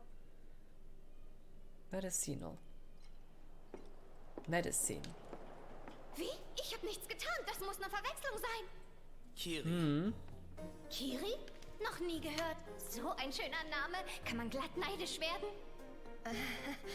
Ein Freund von uns hat gesagt, dass du ihm sein ganzes Geld gestohlen hättest. Ach, darum geht's euch nur. Ich dachte schon, es wäre was Schlimmes. Jetzt erinnere ich mich. Bist du nicht dieses Klatschmaul aus Sektor 5? Das könnte ich gewesen sein. Hatte mal so eine Phase. Aber sag mal, dieses Schwert kenne ich doch. Du bist der Alleskönner, von dem alle reden, oder? Was habe ich für ein Glück? Du musst mir helfen. Shinra ist hinter mir her. Hast du die etwa auch beklaut? Nein, das war ein Missverständnis.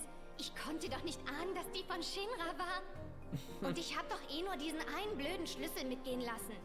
Dafür muss man mich ja nicht gleich durch die Gegend jagen. Du hast also den Schlüssel geklaut. Ist das Ding so wichtig, dass sich das schon rumgesprochen hat? Aber das wusste ich doch nicht. Will man mich dafür umbringen? Muss ich mich mein Leben lang verstecken? Bitte, Kiri. Gib unserem Freund zurück, was du ihm gestohlen hast. Und den Schlüssel kannst du mir geben.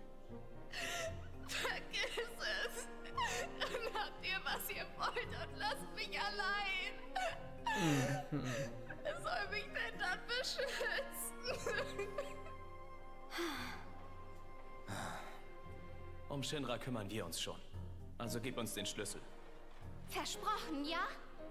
Die Typen von Shinra sollten jetzt gerade am Kolosseum rumhängen. Sie warten bestimmt auf mich, bin nämlich für ein spezielles Match dort eingetragen. Ist schon überall angekündigt. Bist du verrückt? Quatsch, die können warten, bis sie blau werden. Ist ein Wunder, dass du nicht schon längst draufgegangen bist. Nehme ich als Kompliment. Sagt Bescheid, wenn ihr fertig seid. Oh my. Den Schlüssel kriegt ihr, wenn ich in Sicherheit bin. No, I cannot find words that could describe this.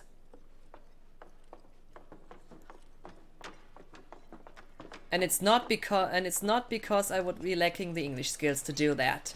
No.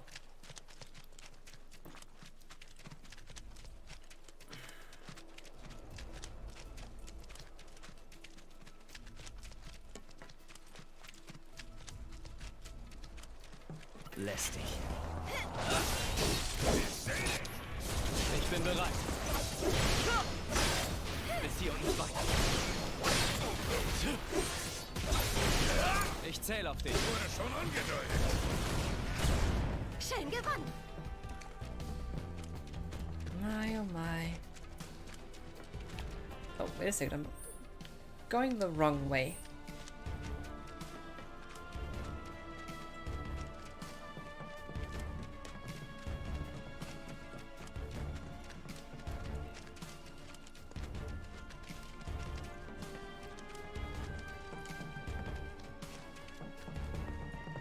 Kurz und schmerzlos. Los geht's.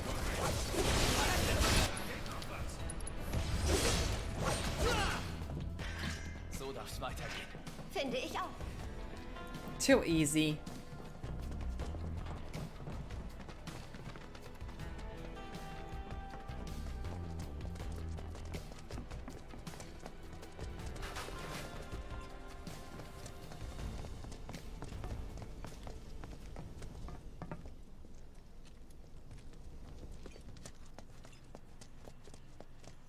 Weil er mich den ganzen Weg Huckepack getragen hat. What was that?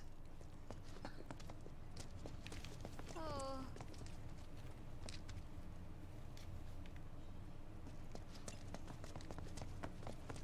Hoffentlich schickt sie mir bald ein Lebenszeichen. Was ist nur aus dieser Welt geworden? What this world has become.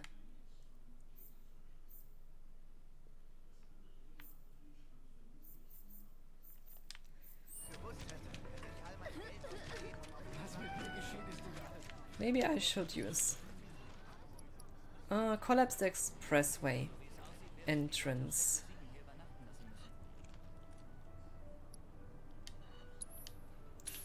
One time.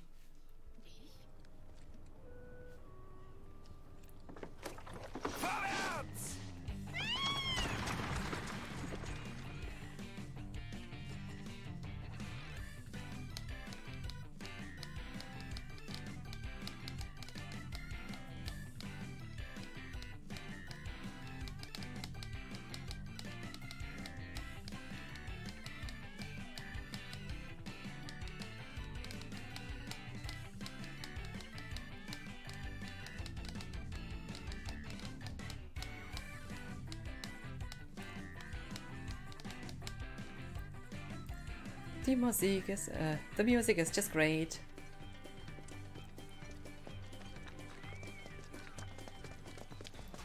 Willst du wirklich noch mal zu Corneo? Ein Versuch ist es wert. Wieso nochmal? Wart ihr etwa schon mal bei dem Kerl? Kein Kommentar. Hä? Cloud? Ich will nicht drüber reden. Oh, Tifa! Betty! Ein Glück, dir geht es gut. Ja, wo ist denn Marlene? Ist sie okay? Klar, der geht es blendend. Da bin ich aber beruhigt. Sagt mal, könnt ihr mir helfen? Ich bin auf der Suche nach Schallplatten für die Jukebox. Mit ein bisschen Musik könnten wir den Leuten wieder Mut machen. Was für eine tolle Idee, Betty. Alles klar. Wenn wir Platten finden, bringen wir sie dir. Und dann drehst du ordentlich auf, okay? Wirklich? Vielen Dank.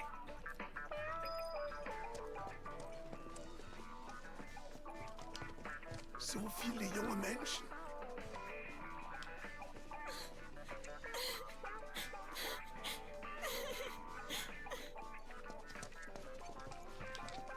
Ich habe mein ganzes Hab und Gut verloren. Music won't solve this though.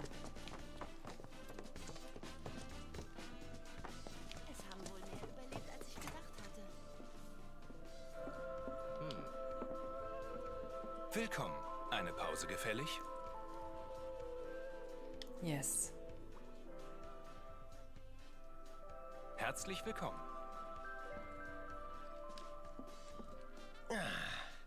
In meinem Alter hat man sich eine ruhige Minute mit guter Musik redlich verdient. Oh. Willst auch entspannen? Same for me. Oh, Cookie. Okay, Cookie. It's been very much fun, but I'm really in need of sleep, so I'm going to bed. Thank you so much for streaming. Hope you have a good night's rest. I will. And I will also go off stream in like 20 to 30 minutes. The most.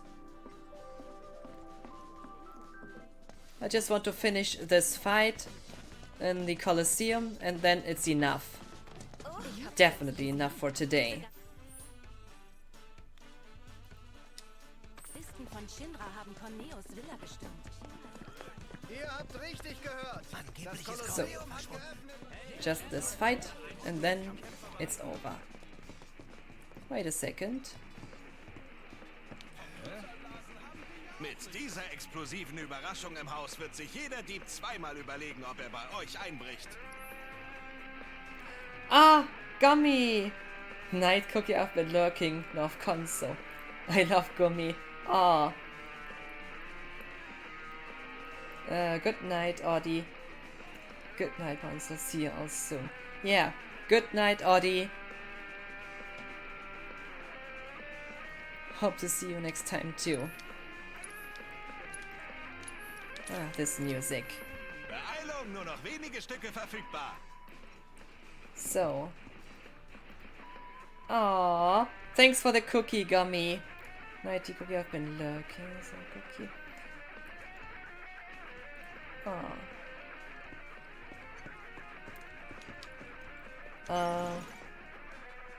Nighty night. Okay, so you're going to sleep now too? Then sleep well, Gummy. For me, it won't be too long until then. As I said, 20 minutes to 30 the most. As then I would falling asleep. It's really late. But this one fight is like the last thing I will still do. Oh, Champion. Except gerade Cookie. richtig. Oh. Diese Kiri, die heute ein Match antreten sollte, scheint kalte Füße bekommen zu haben.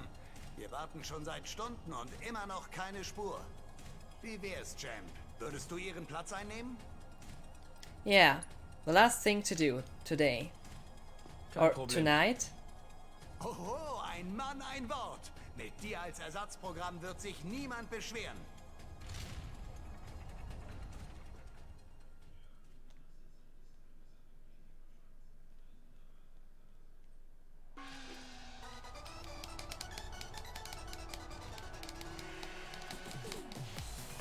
Was machst du denn hier?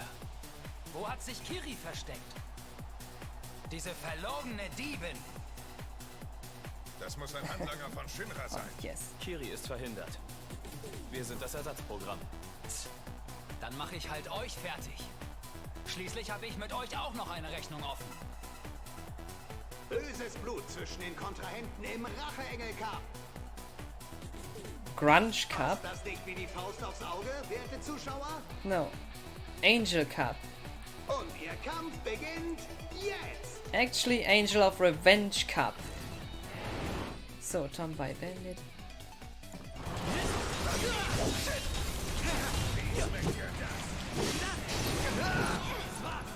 So, Hellhound. Okay.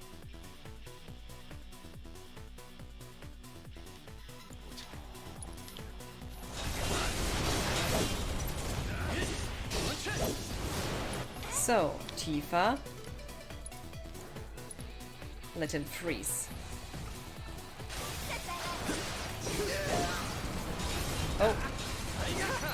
Didn't want to hit him though, but well, whatever.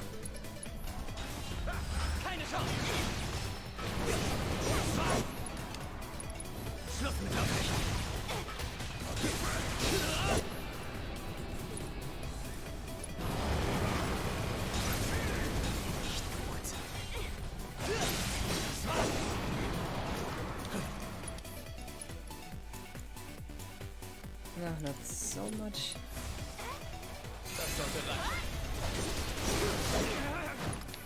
Okay, Tifa.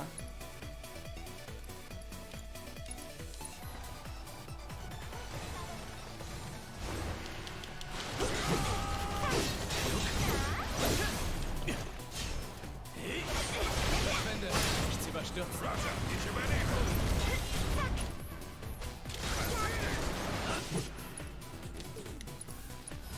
Du bist am Zug.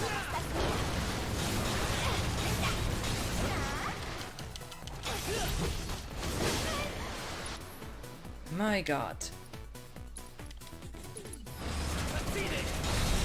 Einfach nicht genug trainiert. All right. Let's finish this.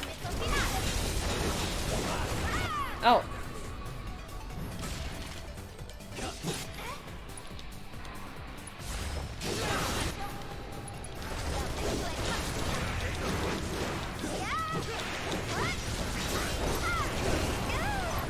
Okay, Tifa should finish this.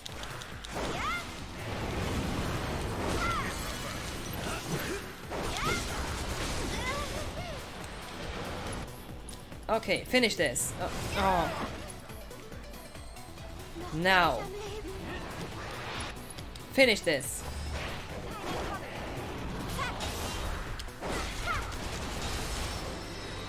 Das ist unser Champion, wie wir ihn kennen und lieben. Vor ihm wird selbst die wildeste Bestie zu einem schnurrenden Kätzchen. Ein souveräner Sieg für Yes. unseren Topstar.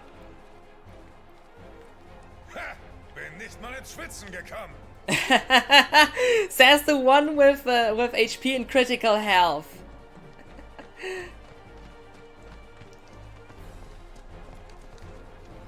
Abgefahren. Ihr habt Komm echt schon. drauf. Bin schon gespannt auf euren nächsten Kampf. The cutscene with Kiri is still in, and then it's the end. Just the cutscene with Kiri. That will be the finish for tonight.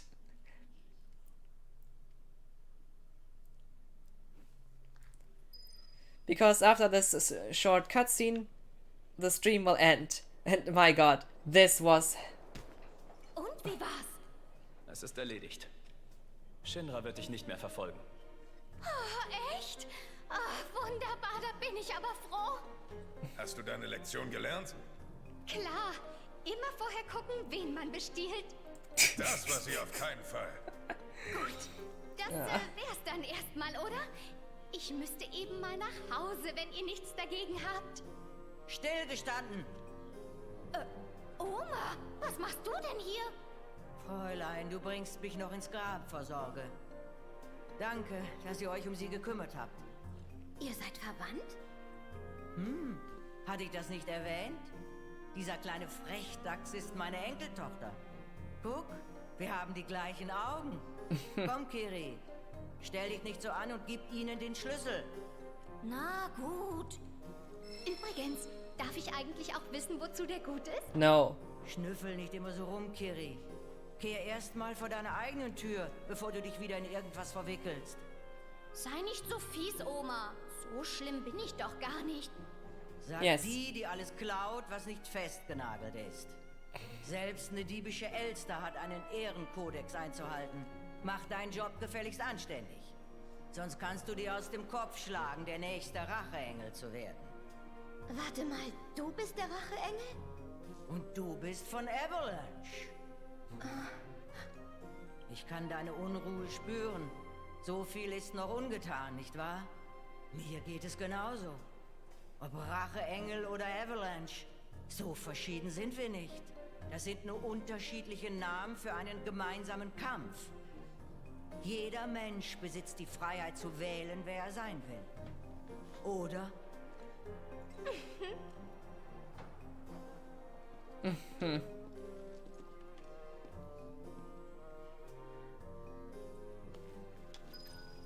Oh my. So. And this is where I now save and have to say, my God, this was a stream. That was amazing. It was great. And I specifically have to thank everyone who was joining in on this. It's just amazing. It was so great. And who is still here? Thank you to you all. And also have a good night. I for sure will definitely get now some sleep. My God. But that was so much fun. Is anyone still here? I don't know.